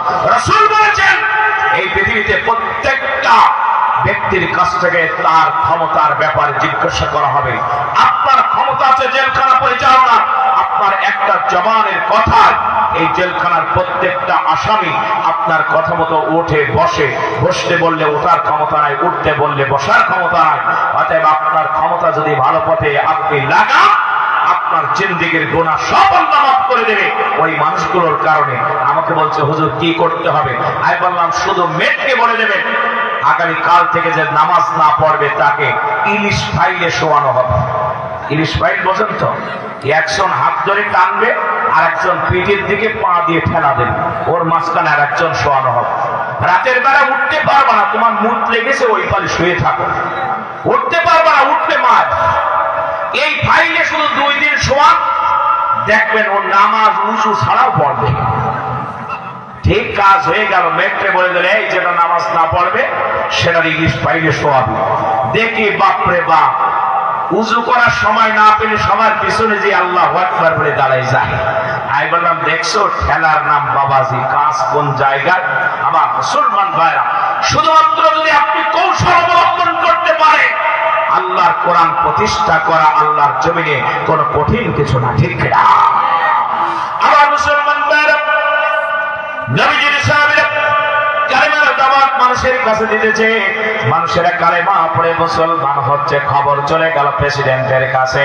এই দেশের ভিতরে মুসলমানরা এসে তারা ধর্ম পরিবর্তন করে দিচ্ছে, ঝাঁকে ঝাঁকে মানুষেরা কালেমা পড়তেছে। আপনি কি খবর জানেন? বলে না। সাথে সাথে সেনাবাহিনীর প্রধানকে দেখো, ডাক দিয়ে ধমকি বলছি, এই দেশের ভিতরে মুসলমানদের কালেমার দাওয়াত দিতে তুমি জানো না? স্যার জানি না। কিসের তুমি সেনা প্রধানের দায়িত্ব পালন করো? তোমার চাকরি তো থাকবে না। তাড়াতাড়ি করে এদেরকে গ্রেফতার করো। 24 ঘন্টার ভিতরে সবগুলোকে গ্রেফতার করে জেলখানার ভিতরে রাখো। সেনাবাহিনীর প্রধান বিশাল একটা টিম নিয়ে চলে গেলেন দৌড়ায়। 300 জন শুধু নয়, আগে পরে যারা এসেছে সবাইকে গ্রেফতার করে জেলখানার ভিতরে রেখে দিয়ে দিল। পরের দিন সকালবেলা সেনাবাহিনীর প্রধান প্রেসিডেন্টকে এসে বলছেন, মাননীয় প্রেসিডেন্ট, আমি তাদেরকে গ্রেফতার করতে সক্ষম হয়েছি, যদি আপনি অর্ডার করেন সবগুলোকে আপনার দরবারে আনতে চাই। প্রেসিডেন্ট ডাক দিয়ে বলে, তোমার সেনাবাহিনীর প্রদান করা আমার অপরাধ হয়ে গিয়েছে। এত বড় মাথার ভিতরে গোবর, মাথা মোটা মাল, সমস্ত মানুষকেই আমি দরবারের ভিতরে আমার প্রেসিডেন্টের কার্যালয়ে এনে তাদেরকে কি আমি চুমা দিতে চাই? তাদেরকে কি করব? যাও তুমি জেলখানায় চলে যাও। এদের ভিতরে একজন দায়িত্বশীল আছে, একজন নেতা আছে, এই নেতাকে আমার কাছে আনো, যার কথায় তারা আনুগত্য করে। আগুনের ভিতরে ঝাঁপ দেয়, পানির ভিতরে লাফ দেয়, জীবন বাজি রেখে দিয়ে দেবে। এদের ভিতরে এমন একজন নেতা আছে, ইসলামী আন্দোলন নেতা। যদি শুধু 5 তারিখে অর্ডার করত, আওয়ামী লীগ যেখানেই পাবে আখের রস বানাইয়া স্যুপ বানাইয়া ছেড়ে দিয়ে দেবে। বাংলাদেশের জমিনে আওয়ামী লীগের আ বলার মতো একজন ব্যক্তিকে খুঁজে পাওয়া যেত না। যদি একবার আমি জবাব বলতো, সে মাল যেখানে আসে শুধু খুঁজে বের করো আর এদেরকে স্যুপ বানাও, স্যুপ, একটাও খুঁজে পাওয়া যেত না, ঠিক না? কিন্তু আমিরে জামাত একবারের জন্য কথা বলেন নয়, কারণ ইসলামী আন্দোলনের নেতৃত্ব যারা দেয়, 28 অক্টোবর আপনারা দেখেছেন শহীদ আমিরে জামাত এদিকে কথা বলছে, এদিকে আমাদের ছাত্র শিবিরের ভাইদেরকে পিটাই মারতেছে। আমিরে জামাত একবার বলে নাই তাদেরকে তোমরা হত্যা করো, এর নাম হলো ইসলামী আন্দোলন। আঘাত আসবে, কিন্তু পাল্টা আঘাত ততক্ষণ পর্যন্ত তারা দিতে পারে না যতক্ষণ পর্যন্ত নেতার পক্ষ থেকে আদেশ না করা হয়, ঠিক না? আমার মুসলমান ভাইরা, সেনাবাহিনীর প্রধান চলে গেলেন জেলখানার ভিতরে। যে ডাকতে বলছেন, এই মুসলমানরা, তোমাদের এই ভিতরে নেতাকে, তোমাদের এই ভিতরে আমিরকে, তোমাদের এই ভিতরে লিডারকে। আল্লাহ রাব্বুল আলামিনের বান্দা ডাক দিয়ে বলেন, আমি এই সমস্ত মুসলমানদের নেতা। বলে, তোমাকে প্রেসিডেন্ট এখনই ডেকেছে, চলো তাড়াতাড়ি করে চলো। প্রেসিডেন্টের সামনে যখন নিয়ে যাওয়া হলো, প্রেসিডেন্টের পাশে একটা চেয়ার ছিল, ওই চেয়ারের ভিতরে আল্লাহ নবীর সাহাবীকে বসানো হলো। চেয়ারের ভিতরে যখন বসানো হয়েছে, তখন সমস্ত মন্ত্রী পরিষদ, আমলা কামলা, সমস্ত সদস্যরা সব প্রেসিডেন্টের দিকে চোখ এভাবে মোটা করে তাকিয়ে আছে। একই সর্বনাশ, ইসলামের দুশমন, আমাদের দুশমন, ইসলামের পক্ষের শক্তি এইগুলো বিশ্ব নবীর সাহাবী, তাকে তো ওই চেয়ারে বসানোর কোনো কথা না, তারে তো প্রহার করার কথা। তাকে তো হত্যা করার কথা, কিন্তু প্রেসিডেন্ট কেন পাশের চেয়ারে বসালো? তার মানে নিশ্চয়ই কোন এর ভিতরে দরবেশ সন্ধি আছে। আমার মুসলমান ভাইরা, আল্লাহ নবীর সাহাবীকে প্রেসিডেন্ট পাশে বসানোর পরে ডাক দিয়ে বললেন, তুমি আমার শত্রু, তুমি আমার দুশমন, আমার দেশের ভিতরে নতুন ধর্ম প্রচার করছো, তোমাকে আমার পাশের চেয়ারে কেন বসিয়েছে তুমি কি জানো? বলে না। আগে তোমার কাছে জেনে নি, তোমার নাম কি? তুমি কবে ইসলাম কবুল করেছ? কতদিন পর্যন্ত ইসলাম কবুল করে তোমার জীবন অতিবাহিত করছো? আল্লাহ নবীর সাহাবী ডাক দিয়ে বলেন, যখন আল্লাহ নবীর কাছে মক্কার মানুষেরা প্রথম কালেমা পড়ে মুসলমান হলো, আর কাফের বেঈমানরা তাদের উপরে এত নির্যাতন করেছে, ওই মানুষগুলো আর মক্কার জমিনে দাঁড়াইতে পারে নাই। আল্লাহ নবী বললেন, তোমরা আবিসিনিয়ায় হিজরত করে চলে যাও। আমি দেখলাম, আমি তখনও পর্যন্ত ইসলাম কবুল করি নাই, আমার বড় ভাই ইসলাম কবুল করার কারণে তার উপরে নির্যাতন করছে, সে চলে যাবে। আমার ভাইকে ডাক দিয়ে বললাম, ভাই রে ভাই, এই পৃথিবীতে ভাইয়ের মতো আপন না, আবার ভাইয়ের মতো দুশমন না। এক বাড়িতে দুই ভাই, একজন জামাত ইসলাম করে, আরেকজন কুফরি আন্দোলনের সঙ্গে ফেরাউনের সাথে ছিল। এই ভাইকে ধরে নিয়ে সেলখানার ভিতরে নিজে বসে থেকে টর্চার করিয়েছে। এর ভাই নামের কলঙ্ক দুনিয়ার জমিনে, এর ভাই নামের কলঙ্ক থেকে না। আমার মুসলমান ভাই, আল্লাহ রাব্বুল আলামিনের বান্দা বলছে, আমার ভাই কালেমা পড়ে মুসলমান হয়ে চলে যাচ্ছে।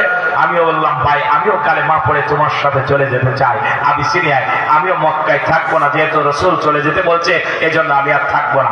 বলছে, আমি সেই প্রথম যুগে কালেমা পড়ে আমি মুসলমান হয়েছি, আমার নাম হলো হুযায়ফাতুল ইয়ামান। চিৎকার দিয়ে বলো সুবহানাল্লাহ। আমি প্রথম যুগে ইসলাম কবুল করেছি।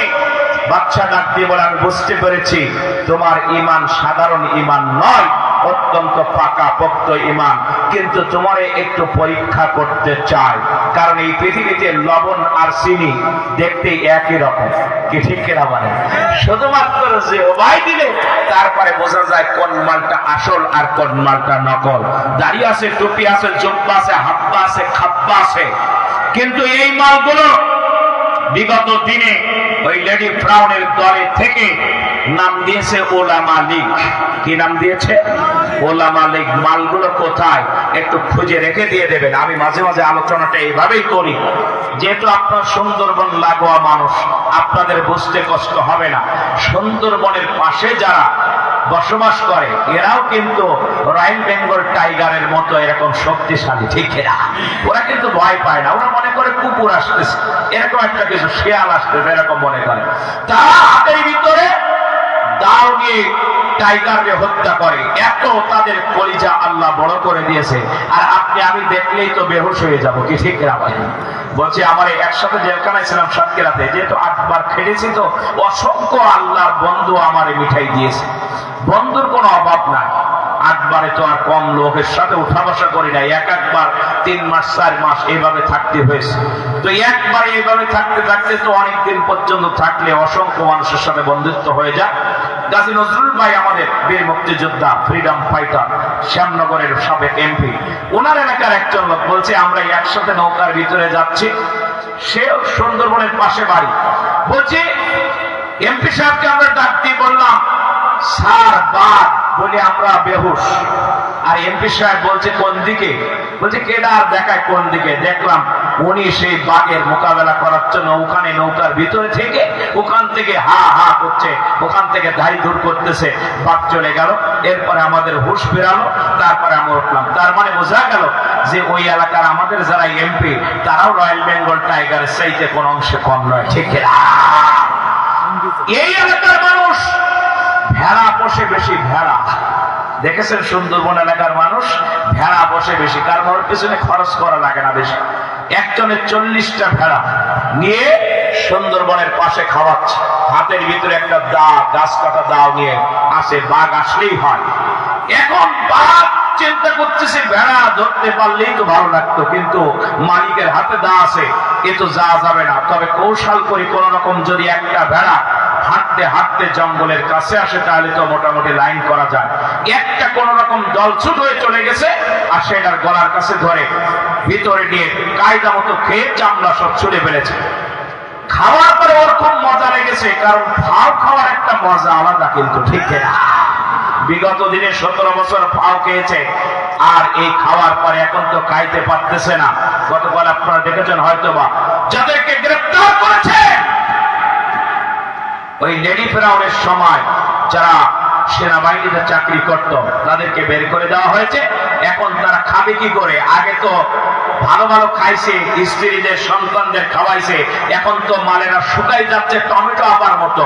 এই জন্য তারা রাস্তায় ডাকাতি করার জন্য বেরিয়ে পড়েছে। গতকালকে সেনাবাহিনী তাদের গ্রেফতার করেছে।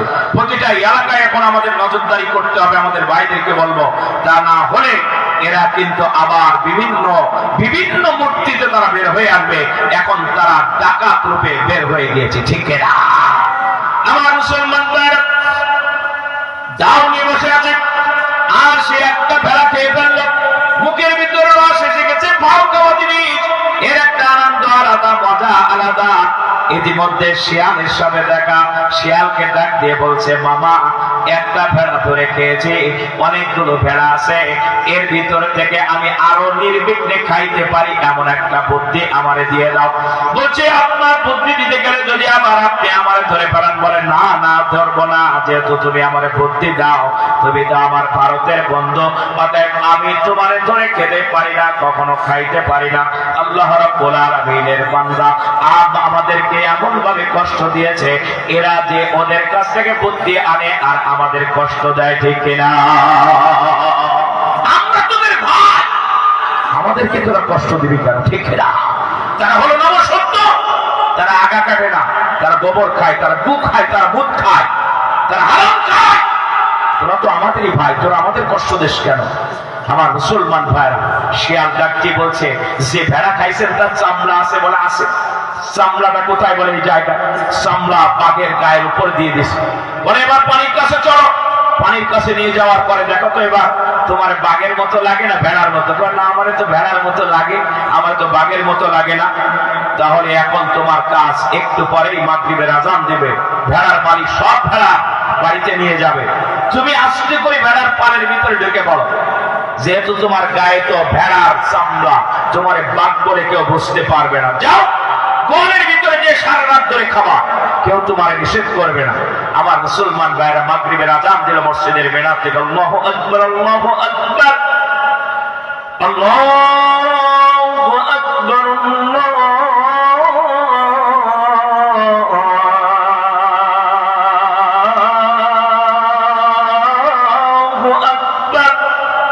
আযান দিছে, ভেড়ার মালিক ভেড়া নিয়ে যাচ্ছে। ইতিমধ্যে দেখে বাড়ির থেকে বড় ছেলে ইয়াসির আরাফাত দৌড়ে আসতেছে। খোকা এত দৌড়াচ্ছে কেন? আব্বা, নতুন দুলাভাই আসছে, সাথে 4 জন বন্ধু আছে, আসছিল আমাদের এলাকায়।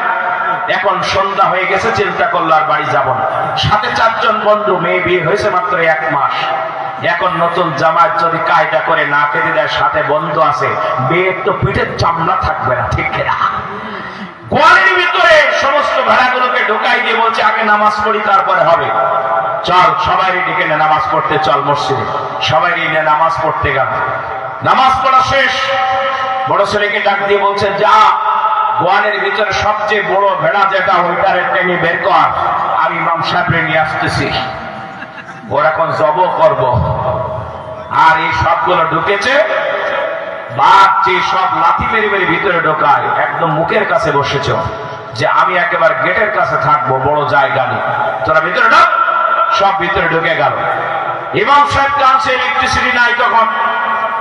ছেলে এসে টানতেছে, বাঘ মনে করছে কি ব্যাপার, সন্ধ্যার পরে কি এরকম কান ধরে টানাটানি করে নাকি, ব্যাপার কি? আচ্ছা, যা হয় হোক, অন্ধকারের ভিতরে হয়ে যা।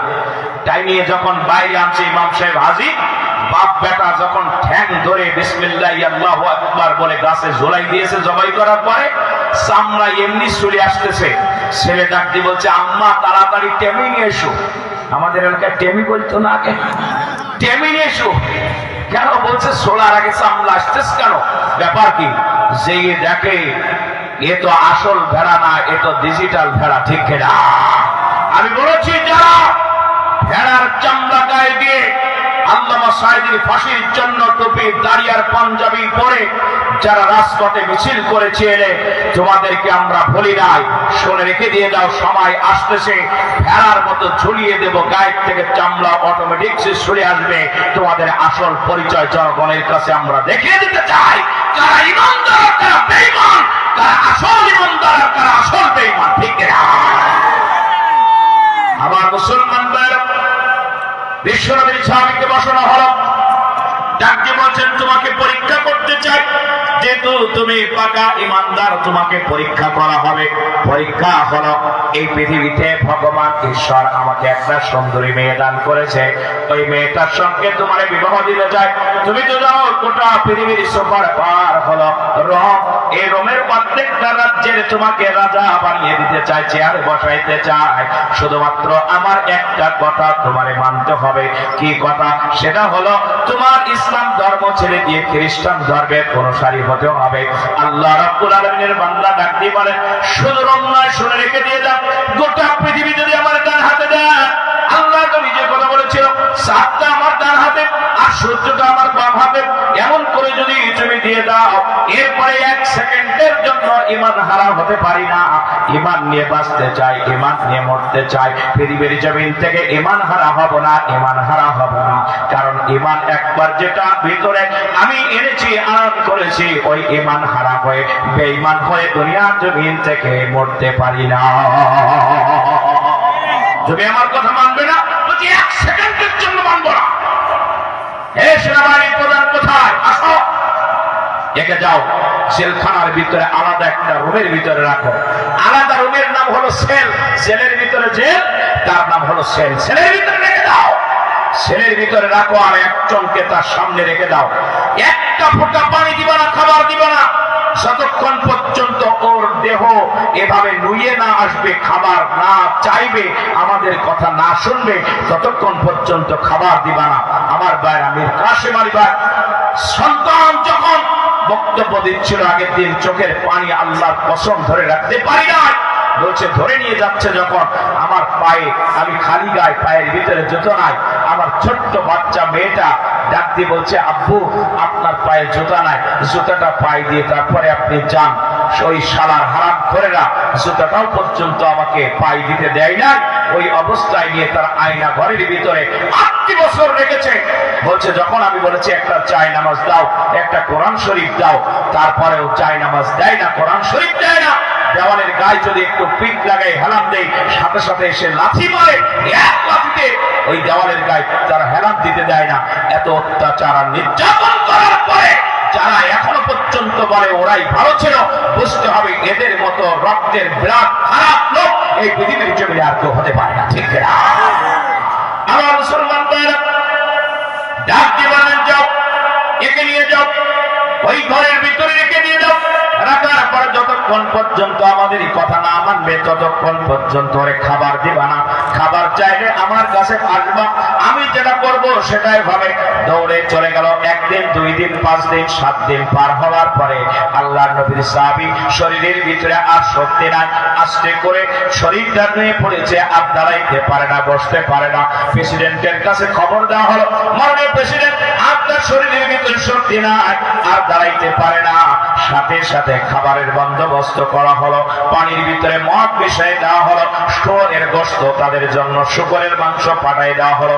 আল্লাহর নবীর সাহাবীর কাছে যে বলা হলো, তোমার জন্য খাবার এনেছি, তুমি যেহেতু খাবারের অভাবে তোমার শরীরটা ধুয়ে পড়েছে, আসো তাড়াতাড়ি করে খাবার খেয়ে নাও। তবে তোমার সিগন্যাল দিয়ে জানাই দিতে চাই, এই পানির ভিতরে মদ মিশাও, খাবারটা শুকরের মাংস, এই 2টা জিনিস খেয়ে নাও। আল্লাহর নবীর সাহাবী যখন এই কথা শুনেছে, সমস্ত শক্তি এক জায়গায় করে পা দিয়ে এমন ভাবে লাথি মেরে দিয়েছে, এক লাথিতে সাথে সাথে আল্লাহ রাব্বুল আলামিনের দুশমনদের দেওয়া হারাম খাবার এমন ভাবে দূরে ছড়িয়ে পড়েছে। দূরে যে পড়ে গিয়েছে, ওই জায়গা থেকে ডাক্তার দৌড়া প্রেসিডেন্টের কাছে চলে গেল। যাবার পরে প্রেসিডেন্টকে ডাক দিয়ে বলেন, মাননীয় প্রেসিডেন্ট, আমরা তো জানি তার শরীরের ভিতরে কোনো শক্তি নাই, কিন্তু আমার কাছে নিয়ে আয়, যা নিয়ে আয়, আরো সাথীদের ভিতর থেকে একজনকে নিয়ে আয়, গরম তেল, 1 কড়াই তেল আমার সামনে নিয়ে আয়, তাড়াতাড়ি চা। আল্লাহ নবীর সাহাবীকে আনতে গেলেন, দাঁড়াইতে পারে না, দুইজনে হাত এভাবে ঘাড়ের পরে করে নিয়েছে, নিয়ে টানতে টানতে আপনারা দেখেছেন ডক্টর দেখেন নাই। আমরা যখন রিমান্ডে গেলাম, হাঁটতে হাঁটতে গেলাম, আর যখন ফিরে আসলাম তখন আমাদেরকে কোলের ভিতরে করে নিয়ে আসা হচ্ছে। শুধু কোলের ভিতরে নয়, হাঁটার মতো শক্তি নাই, তাও পায়ের ভিতরে ডান্ডা বেড়ি দেওয়া, ঠিক কিনা? আমাকেও ডান্ডা বেড়ি দিয়ে আপনার জেলখানা থেকে কোর্টে নিয়ে গেছে, একদিন দুই দিন নয়, অনেকবার। কোর্টে যখন যায় আপন জনেরা এই দৃশ্য দেখলে তো চোখে পানি রাখতে পারে না, ঠিক কিনা?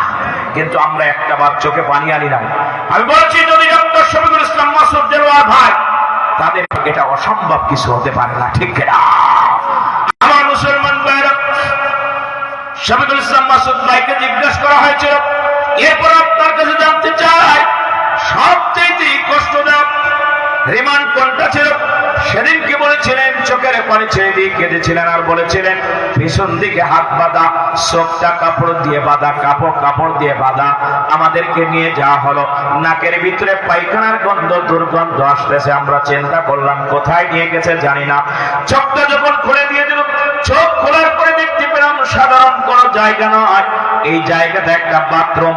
বাথরুমের প্যানের উপরে পায়খানা এভাবে লেপটানো আছে, উপরে পায়খানা আছে। একটা এত বাজে পায়খানা ঘর, ওই পায়খানার প্যানের ভিতরে পায়খানা চতুর্দিকে ছড়ানো ছিটানো। ওই জায়গায় নিয়ে যাওয়ার পরে হাত দুটো বাঁধা পিছন দিকে, শুধুমাত্র চোখটা খুলে দিয়েছে। চোখটা খুলে দেওয়ার পরে দুই হাত দিয়ে এই ঘেড়িটা আমাদের ঘাটটা ধরলো, ধরার পরে ওই পায়খানারত প্যানের উপরে, ওই বাথরুমের প্যানের পরে আমাদের মুখটা ঢুকাই দিয়ে দিল। ঢুকাই দেওয়ার পরে ঘাড়ের পরে পাটা দিয়ে যখন বুট দিয়ে 5টা মিনিট রেখেছিল, বলে ওই দিনের কথা জীবনে কখনো বলতে পারি নাই। আল্লাহর কাছে শুধু কেঁদেছিলাম আর বলেছিলাম, আল্লাহ তুমি আমাদেরকে শহীদ করে দিয়ে দাও, তাড়াতাড়ি করে শহীদ করে দিয়ে দাও। এত ওই মুখের ভিতরে পায়খানা লেগে আছে, ওই জায়গায় আমাদেরকে যখন ধরেছিল, আল্লাহর দরবারে যখন কেঁদেছিলাম।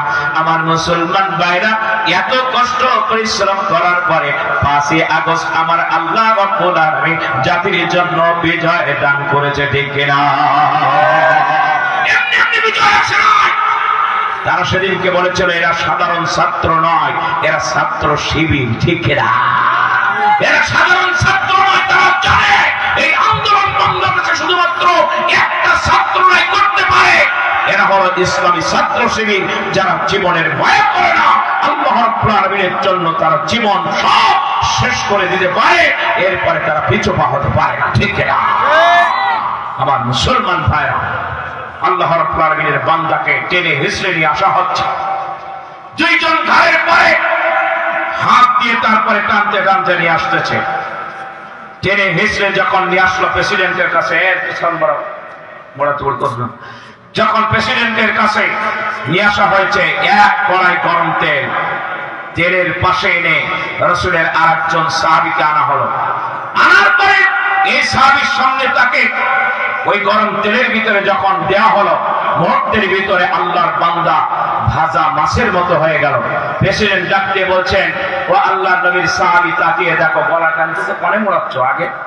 আল্লাহ রাব্বুল আলামিনের বান্দা, দেখো তোমার সামনে তোমার সাথীকে ভাজা মাছের মতো করে দিয়েছি, তার মানে এরপরে তোমার স্থান, তোমাকে এরপরে গরম তেলের ভিতরে দেওয়া হবে।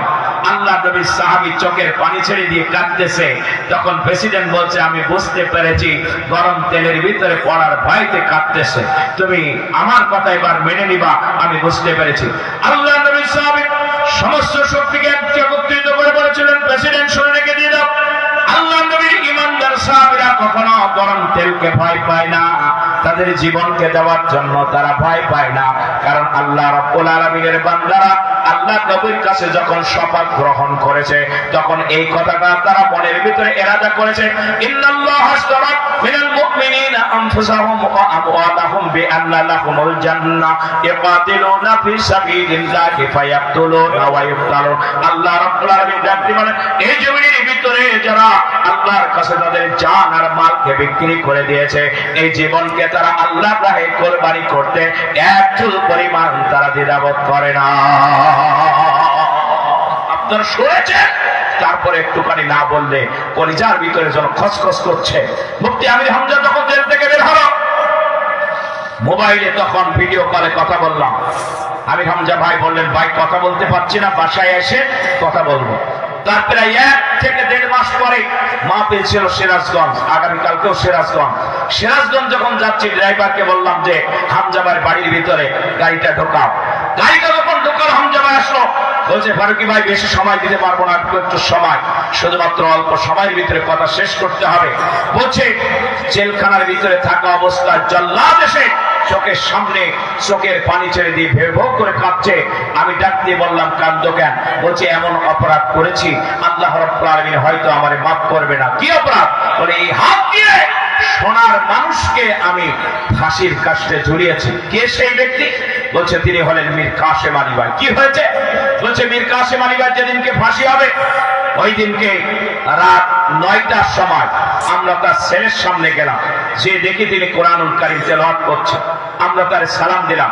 সালাম দেওয়ার পরে আল্লাহ রাব্বুল আলামিনের বান্দা আমাদের সালামের জবাব দিয়ে আল্লাহর বান্দা সালামের জবাব দিয়ে আমাদের সামনে কোরআনুল কারীমটা বন্ধ করে দিয়ে আল্লাহ পাকের বান্দা আমাদের সাথে কথা বলতে শুরু করলেন। আমরা বললাম, আপনি কেমন আছেন? বলছে ভালো আছি। বলছে আপনি তৈরি হয়ে নেন মানসিক ভাবে, আজ রাত 12:01 আপনাকে ফাঁসির কাছে যাওয়া লাগবে। যখন উনি বললেন এখন 3 ঘন্টার সময়, একটু বিশাল সময়, আমি এত বড় সময় কি করব? তাহলে আমি 2 ঘন্টা ঘুমাচ্ছি, 2 ঘন্টা পরে এসে আপনারা একটু আমাকে ডেকে দিয়ে দেবেন। আমি ডেকে দিলে আমি 2 ঘন্টা পরে আমি ঘুম থেকে জাগ্রত হয়ে আপনাদের সাথে যাব। বলছে আমরা তো মনে করলাম এই ব্যক্তি মনে হয় আমাদের সাথে নাটক করছে। স্যার ফাঁসি হবে আর মাত্র 3 ঘন্টা পরে তার চোখে কি ঘুম আসতে পারে? জোরে বলেন, আসতে পারে না, তার চোখে ঘুম আসতে পারে না। আল্লাহ রাব্বুল আলামিনের বান্দা বলছে আমরা জানি যে ব্যক্তি কোর্টের ভিতরে নিম্ন আদালত থেকে যার ফাঁসির রায় হয়, ফাঁসির রায় হওয়ার পরে ওই ব্যক্তি রাতের বেলা ঘুমাইতে পারে না, যে কারণে তাকে রাতের বেলা 3টা ঘুমের ট্যাবলেট দেওয়া হয় যাতে করে রাতের বেলা সে ঘুমাইতে পারে। ওই ব্যক্তিকে রাতের বেলা 3টা ট্যাবলেট দেওয়া হয়, অথচ তার সামনে অনেক সময় আছে। এই সাউন্ড করতেছে কেন এত বারবার? তুমি ওখানে মোটামুটি আসার পরের থেকে সাউন্ড তুলতেছে কেন? কারণটা কি? আগে যারা ছিল তারা করছে, হ্যাঁ আগে যারা ছিল তারা করছে। গলা টানতে টানতে আমি মুখটা এর কাছে নিয়ে যাচ্ছে, দূরের থেকে গলা টানতে পারছে না। আগে যারা ছিল তারা করে, তুমি আসার পরে সাউন্ডটা ডিস্টার্ব হচ্ছে, কারণটা কি? হ্যাঁ এই উনি থাকার পরে তো ঝামেলা হয়নি, তুই আসার পরে তো ঝামেলা হচ্ছে কেন? হ্যাঁ এই যে বেশি বেশি সমানে হাত যাচ্ছে ওতে। আবার মুসলমান ভাই, প্রথমে এত সুন্দর সাউন্ড ছিল, থাক কথা বলেন না, সুন্দর সাউন্ড ছিল, এই আসার পরের থেকে সাউন্ডটা ডিস্টার্ব দেওয়া শুরু করেছে। আবার মুসলমান ভাই, আল্লাহ রাব্বুল আলামিনের বান্দা ডাকতে বলছে আমি 2 ঘন্টা ঘুমাইতে চাই। বলছে আমরা মনে করলাম নাটক করছে, আমরা আস্তে করে চলে গেলাম। 2 ঘন্টা পরে এসে দেখি সত্যি তার নাক দিয়ে বটবট বটবট করে ঘুমের শব্দ বের হচ্ছে। আমরা চিন্তা করলাম আইরে, সে ব্যক্তির ফাঁসির অর্ডার হয় নিম্ন আদালত থেকে, তার অপশন থাকে অনেকগুলো সামনে। নিম্ন আদালত থেকে তার আদেশ হয়েছে, জজ কোর্টে তার আবার আপিল করার সুযোগ আছে। জজ কোর্ট যদি বহাল রাখে হাইকোর্টে যেতে পারবে, হাইকোর্ট যদি বহাল রাখে সুপ্রিম কোর্টে যেতে পারবে, সুপ্রিম কোর্ট যদি বহাল রাখে প্রেসিডেন্টের কাছে আবেদন করতে পারবে। এতগুলো রাস্তা তার সামনে আছে, কিন্তু তারপরেও তার রাতের বেলা 3টা ঘুমের ট্যাবলেট দেওয়া লাগে। আর এই ব্যক্তির মাত্র 3 ঘন্টা পরে ঘুমাব তার ফাঁসি হবে। সেই ব্যক্তি 2 ঘন্টা কেমন করে ঘুমায়? আমরা অবাক হয়ে গেলাম। আসার পরে দেখি সত্যি ব্যক্তি ঘুমিয়ে গেছে। আমরা যখন ঘুম থেকে তাকে জাগ্রত করলাম, জাগার পরে বাথরুমের ভিতরে চলে গেল। বাথরুমের ভিতরে যাওয়ার পরে সে টয়লেট বাথরুম করলো, এরপরে সে এসে গোসল করলো। গোসল করার পরে সাদা একটা পাজামা পরলো, সাদা একটা পাঞ্জাবি পরলো। সাদা পাজামা আর পাঞ্জাবি পরার পরে মাথার ভিতরে টুপি লাগাই দিল। টুপি লাগানোর পরে জায়নামাজটা বিছায় নিয়ে নিল। জায়নামাজটা বিছানোর পরে আল্লাহ রাব্বুল আলামিনের বান্দা জীবনের 2 রাকাত শেষ নামাজ আর জীবনে আল্লাহর দরবারে নামাজ আদায় করতে পারবে না। এই নামাজটা হলো তার জীবনের শেষ নামাজ। নামাজের জন্য আল্লাহর বান্দা দাঁড়িয়ে গেল, নামাজ 2 রাকাত শেষ করে ফেলেছে।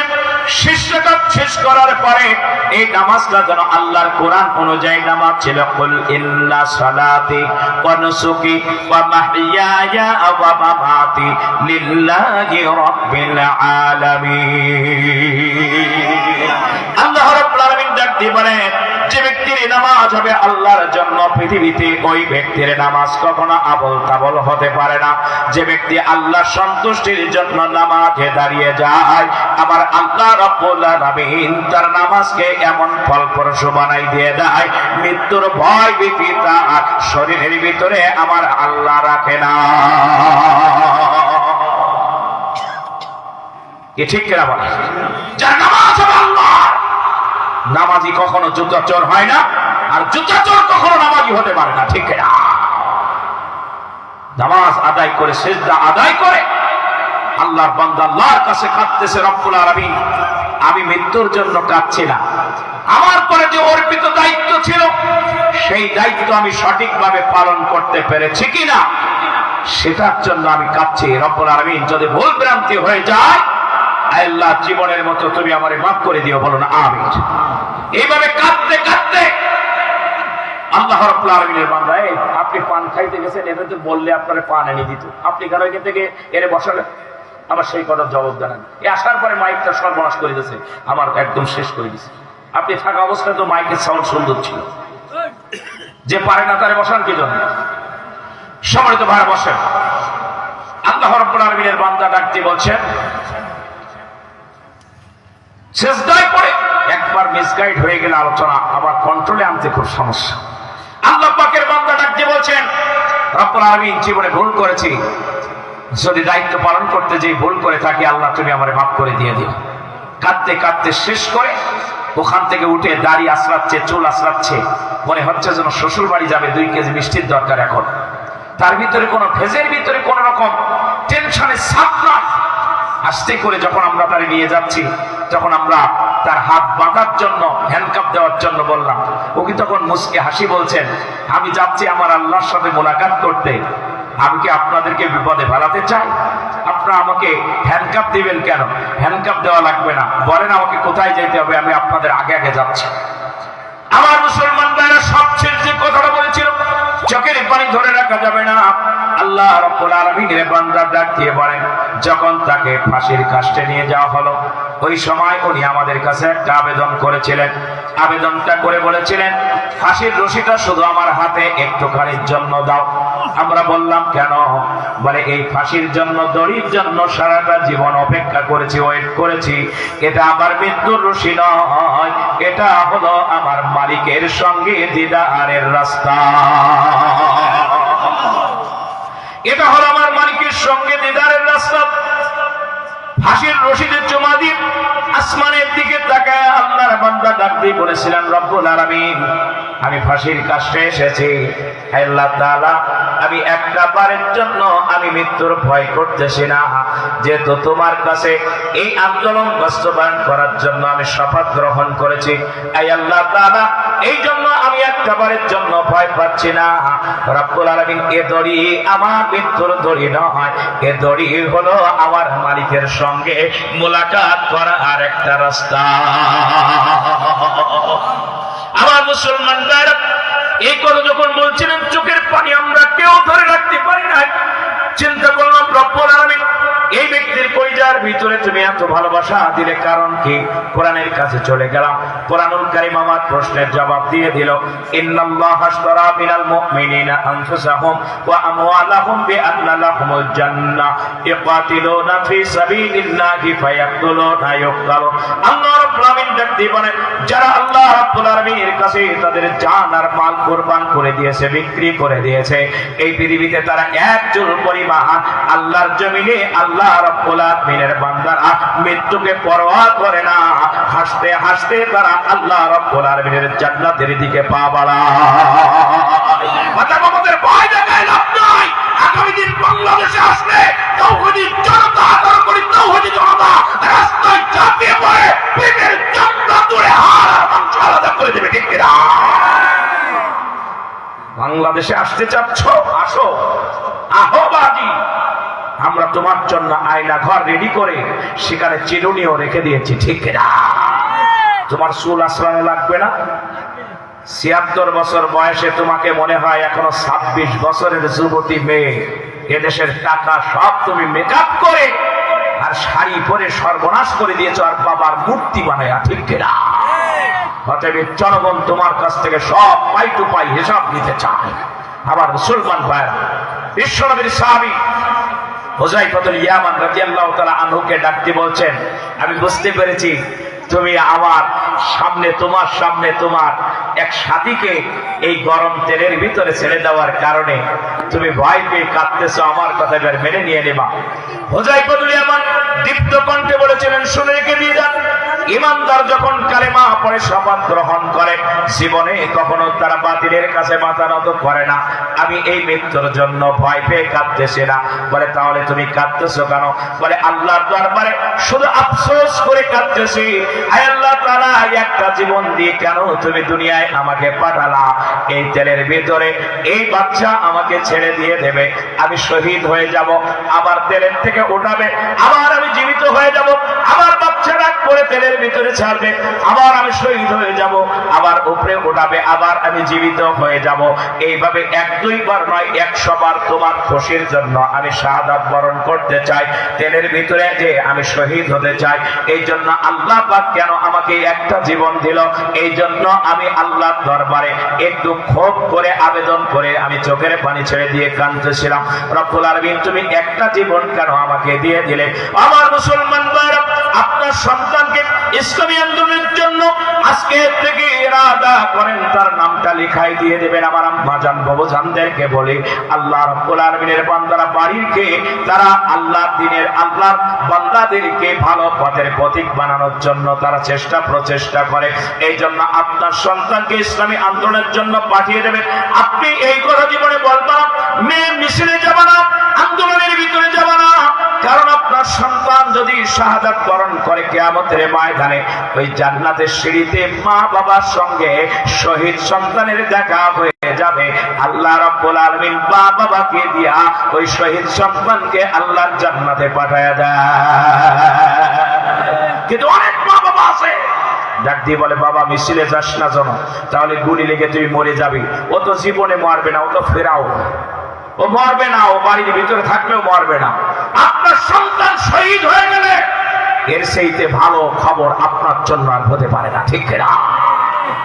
বাদশা, রোমের বাদশা চিন্তা করলো জীবনে কখনো হার মানি নাই, আর আজকে হার মেনে যাব। দেখতে বলছেন, আমি বুঝতে পেরেছি তোমার ইমানের কাছে আমি হেরে যাচ্ছি, তবে আমিও হারার লোক নয়।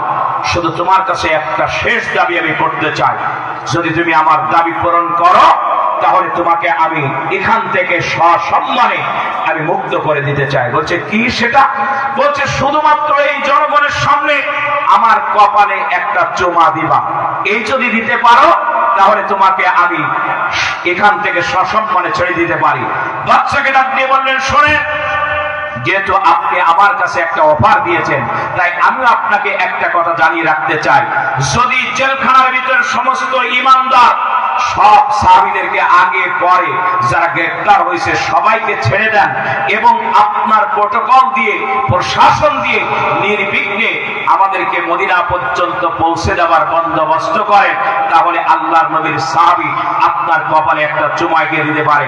যদি আপনি আমার কথায় রাজি না হন তাহলে আল্লাহর নবীর একজন সাহাবীও এখান থেকে জীবিত মদিনায় ফিরে যাবে না, কিন্তু আপনার কথা, আপনার আদেশ, আপনার এই কথা জীবনে তারা কখনো মানবে না। চিৎকার দিয়ে বলো সুবহানাল্লাহ। রোমের প্রেসিডেন্ট বুঝতে পেরেছে এ জিনিস সাধারণ জিনিস না, ঠিক না? বুঝতে পেরেছে দাড়িওয়ালা টুপিওয়ালা এদেরকে টাকা দিয়ে কেনা যাবে না, ঠিক না? এরা ফাঁসির কাছে যাবে, কিন্তু আমাদের কথা মানতে রাজি না। অতএব তারা আমাদের বিরুদ্ধে ষড়যন্ত্র করলো, আমাদেরকে হত্যা করার জন্য ষড়যন্ত্র করলো। রোমের বাদশা ডাক দিয়ে বলছেন, যাও সমস্ত সাথীদেরকে বের করে নিয়ে আসো। সমস্ত সাথীদেরকে যখন রোমের প্রেসিডেন্টের সামনে আনা হলো, আনার পরে বলছেন, আপনি প্রটোকল দিয়ে আমাদের মদিনায় পৌঁছে দিয়ে দেবেন, এই কথা আপনার সেনাবাহিনীর প্রধানকে বলে দিয়ে দেন, বলে দিয়ে দিলেন। এরপর রোমের বাদশার কপালের ভিতরে রাসূলের সাহাবী আব্দুল্লাহ বিন হুযায়ফা, রাসূলের সাহাবী হুযায়ফাতুল ইয়ামান একটা চুমা এঁকে দিয়ে দিলেন। ওইখান থেকে তাদেরকে মদিনায় পৌঁছানোর ব্যবস্থা করে দিলেন। হযরত ওমর রাদিয়াল্লাহু তাআলার কাছে তার আগে খবর চলে এসেছে রাসূলের সাহাবী সব গ্রেফতার হয়ে গিয়েছে। হযরত ওমর চোখের পানি ছেড়ে দিয়ে কেঁদেছিলেন আর বলছিলেন, আল্লাহ, একজন তো বাঁচবে না, সব শহীদ করে দিয়ে দেবে। রব্বুল আলামিন, তুমি তাদের জন্য সাহায্যের হাত বাড়িয়ে দেব। সুবহানাল্লাহ। আমার মুসলমান ভাইরা, সমস্ত সাহাবীদেরকে সাথে করে নিয়ে আল্লাহ নবীর সাহাবী যখন মদিনায় পৌঁছালেন, মদিনায় পৌঁছানোর পরে সর্বপ্রথম মসজিদে নববীতে 2 রাকাত শুকরিয়া নামাজ আদায় করলেন, রাসূলের রওজা জিয়ারত করলেন, হযরতে ওমরের সঙ্গে দেখা করলেন। হযরতে ওমরের সঙ্গে যখন দেখা করেছে, হযরতে ওমরের চোখ সানা বলা, আমি তো জানি একজনও বেঁচে আসতে পারবে না, কিন্তু তুমি তো বেঁচে এসেছো, সমস্ত সাথীদেরকে কেমন করে বাঁচিয়ে নিয়ে এসেছো। আল্লাহ নবীর সাহাবী সমস্ত বর্ণনা যখন তার সামনে করলেন, লাস্ট যখন আমাকে অফার দিল, কপালে একটা জমা দিতে হবে, আমি তখন বলেছিলাম আল্লাহ নবীর সমস্ত সাহাবীদেরকে মুক্ত করলে কপালে জমা দিব, নাইলে দিব না। সব সাহাবীদেরকে ছেড়ে দিয়ে দিলেন। আমি বললাম প্রটোকল দিয়ে মদিনার এই পর্যন্ত, বর্ডার পর্যন্ত পৌঁছে দিতে হবে। তারা পৌঁছে দিয়েছে। আল্লাহ নবীর সাহাবী হযরতে ওমর ফারুক রাদিয়াল্লাহু তাআলা আনহু আনন্দে চোখ দিয়ে পানি ঝরতেছে, ডাক দিয়ে বললেন, কে কোথায় আসো? মদিনার সব পুরুষ মানুষগুলোকে মসজিদে নববীর কাছে তাড়াতাড়ি ডাকো। সব মানুষগুলো চলে আসলো। ডাক দিয়ে বলেন, আব্দুল্লাহ, আল্লাহ নবীর সাহাবী এই কাজ করার কারণে সব সাহাবীদেরকে ছেড়ে দিয়েছে, তাই আমি হযরত ওমর সবার আগে আমি আমার আল্লাহর নবীর সাহাবীর কপালে একটা চুমা দিচ্ছি। তোমরা প্রত্যেকে একটা করে চুমা দিয়ে দাও, যাতে করে আল্লাহ রাব্বুল আলামিন যেন তাদের পরে সন্তুষ্ট হয়ে যায়। আমার মুসলমানরা কথাটা বলছে এই জন্য, আর মাত্র অল্প দিনের ভিতরে আপনার আমার সামনে পরীক্ষা এসে হাজির হয়ে যাবে। এই পরীক্ষা যখন আসবে, সমস্ত কিছুকে পায়ে তুলে ভীত করে দিয়ে লাথি মেরে সরিয়ে দিয়ে আল্লাহর কোরআনের জন্য যদি আমার ময়দানে ডাক আসে, কারা কারা ময়দানে সবকিছু ছেড়ে দিয়ে থাকবে পড়তে রাজি আছেন? তো হাত তুলে দেন।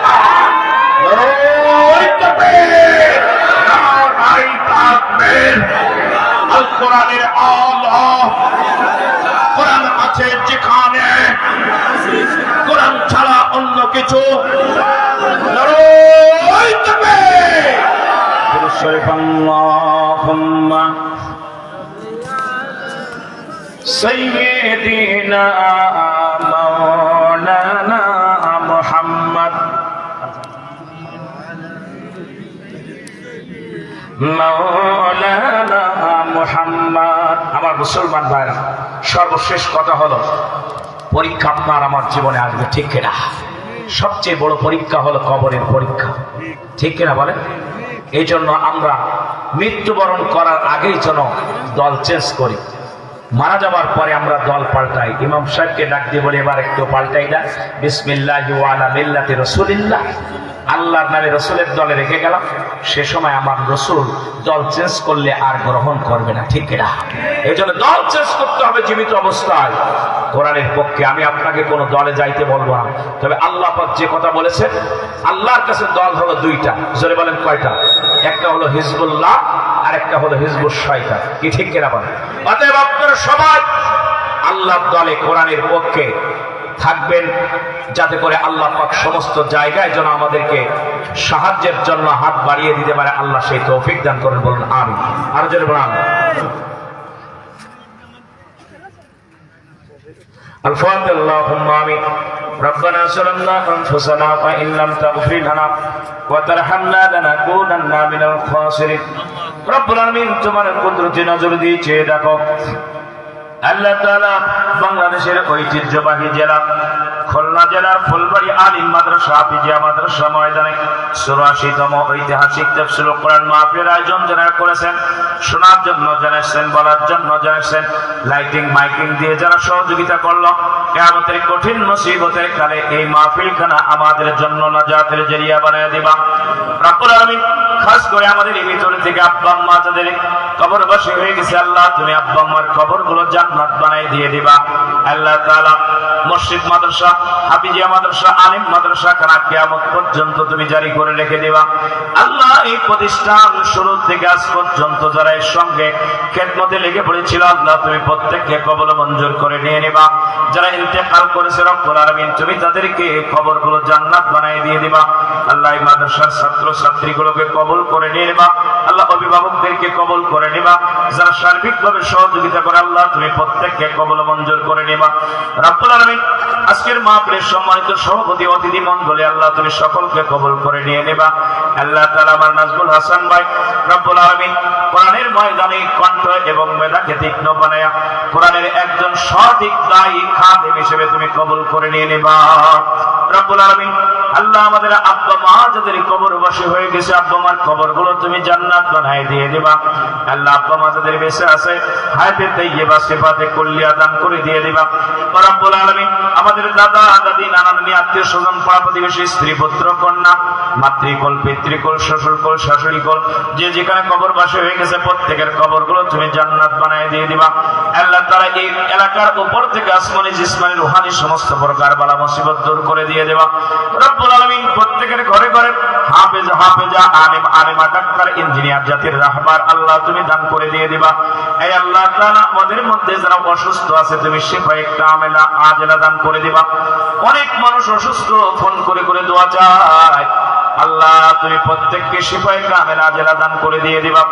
খাস করে রব্বুল আলামিন আমার আম্মা জান বুবুজান যারা হাত উত্তোলন করেছে সন্তান গর্ভে ধারণ ডেলিভারি আল্লাহ পালন করার কারণে বেশি অসুস্থ হয়ে যায় আল্লাহ তুমি সুস্থতার মতো মহান নিয়ামত তুমি তাদেরকে দান করে দিয়ে দিবা। যাদের পুত্র দিয়েছো কন্যা দাও, যাদের কন্যা দিয়েছো পুত্র দাও, যাদের মোটেও সন্তান দাও নাই ফুটফুটে সন্তান দিয়ে ঘরটাকে আলোকিত করে দিয়ে দিবা। আল্লাহ তাআলা স্বামী স্ত্রীর ভিতরে মনোমালিন্য যাদের আছে আল্লাহ তুমি দূর করে দিয়ে শয়তানের মুখে ঝাঁটা মেরে দিয়ে রব্বুল আলামিন তোমার বান্দা বান্দির ভিতরে মধুর সম্পর্ক স্থাপন করে দিবা। বেকার যুবকদের কর্মসংস্থানের ব্যবস্থা করে দিবা। কন্যা দায়গ্রস্ত যারা কন্যাগুলোকে বলা পাত্রস্থ করার তৌফিক দান করে দিয়ে দেবা। এই আল্লাহ তাআলা খাস করে মেহেরবানি করে হালাল রিজিক উপার্জন করে 5 ওয়াক্ত নামাজ আদায় করে কোরআনের পথে থেকে তোমার সন্তুষ্টি অর্জন করতে পারি তৌফিক দান করে দিয়ে দেবা। এই মাহফিল কারা কিয়ামত পর্যন্ত জারি করে রেখে দিয়ে দিবা। আল্লাহ তাআলা হেফজখানার মুহতামিম মহোদয় রব্বুল আলামিন আল্লাহ আলিম মাদ্রাসার প্রিন্সিপাল হুজুর সহ সকল শিক্ষক মণ্ডলী স্টাফ আল্লাহ তাআলা তুমি সকলকে কবুল মঞ্জুর করে নিয়ে নিবা রব্বুল আলামিন। মেহেরবানি করে আল্লাহ তুমি আমাদের দোয়াগুলো তোমার হাবিব নবীর তোফাইলে কবুল মঞ্জুর করে নিয়ে নিবা রব্বুল আলামিন। 56,000 বর্গ মাইলের সোনার বাংলাদেশ দেশি বিদেশি সকল ষড়যন্ত্র থেকে হেফাজত করে নিয়ে নিবা। আয় আল্লাহ তাআলা খাস করে মেহেরবানি করে আল্লাহ যারা ষড়যন্ত্র করে দেশটাকে অস্থিতিশীল করতে চায় আল্লাহ তাদের তুমি হেদায়েত দান করে দাও। হেদায়েত না থাকলে আল্লাহ ফেরাউন নমরুদের মতো তুমি গজব নাজিল করে দিয়ে দাও রব্বুল আলামিন। আল্লাহ দ্বিতীয় স্বাধীনতা আনতে যে ছাত্র জনতারা আন্দোলনে যারা শাহাদাত বরণ করেছে আল্লাহ তুমি তাদের শাহাদাতি মরণকে কবুল করে নিয়ে নাও। যারা অসুস্থ আছে সিপাহী কামেলা আজেলা দান করে দিয়ে দাও রব্বুল আলামিন। আখিরি ফরিয়াদ তোমার দরবারে তাফসীরুল কোরআন মাহফিলের জনক শহীদ আল্লামা দেওয়ান হোসেন সাইদি রাহমাতুল্লাহ আলাইহির কবরটাকে তুমি জান্নাত বানায় দিবা। রব্বানা তাকাব্বাল মিন্না ইন্নাকা আনতাস সামিউল আলিম ওয়া তুব আলাইনা ইয়া মাওলানা ইন্নাকা আনতাত তাওয়াবুর রহিম ওয়াজআল আখিরা কালামিনা ইনদাল মাউত লা ইলাহা ইল্লাল্লাহু মুহাম্মাদুর রাসূলুল্লাহ সাল্লাল্লাহু আলাইহি ওয়াসাল্লাম। আসসালামু আলাইকুম ওয়া রাহমাতুল্লাহ।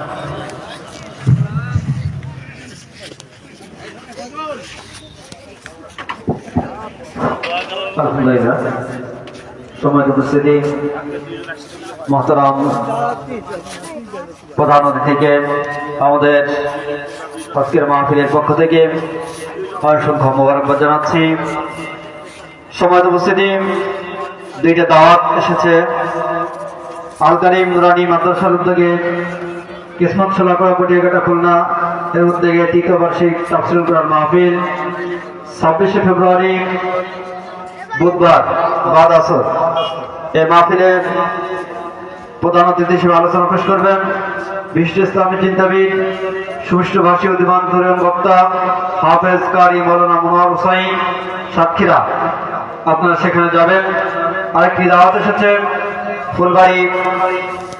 ফুলবাড়ি তোয়ারপাড়া জামে মসজিদের উদ্যোগে আয়োজিত তাফসীরুল কোরআন মাহফিল সেটা 26 তারিখ বুধবার। সেখানে প্রধান অতিথি হিসেবে মূল্যবান আলোচনা পেশ করবেন জনাব হযরত মাওলানা মুফতি আব্দুল্লাহ মামুন নিজামী গোপালগঞ্জ। আপনারা সবাই যাওয়ার চেষ্টা করবেন।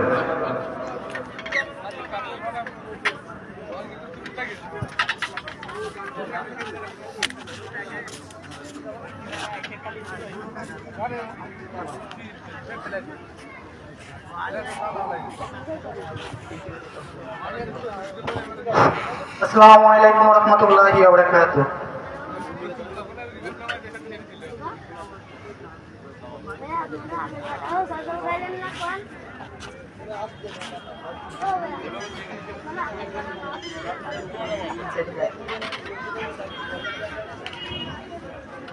পৃথিবীতে সব দিও না মালিক, আখেরাতে কিছু রেখে দিও।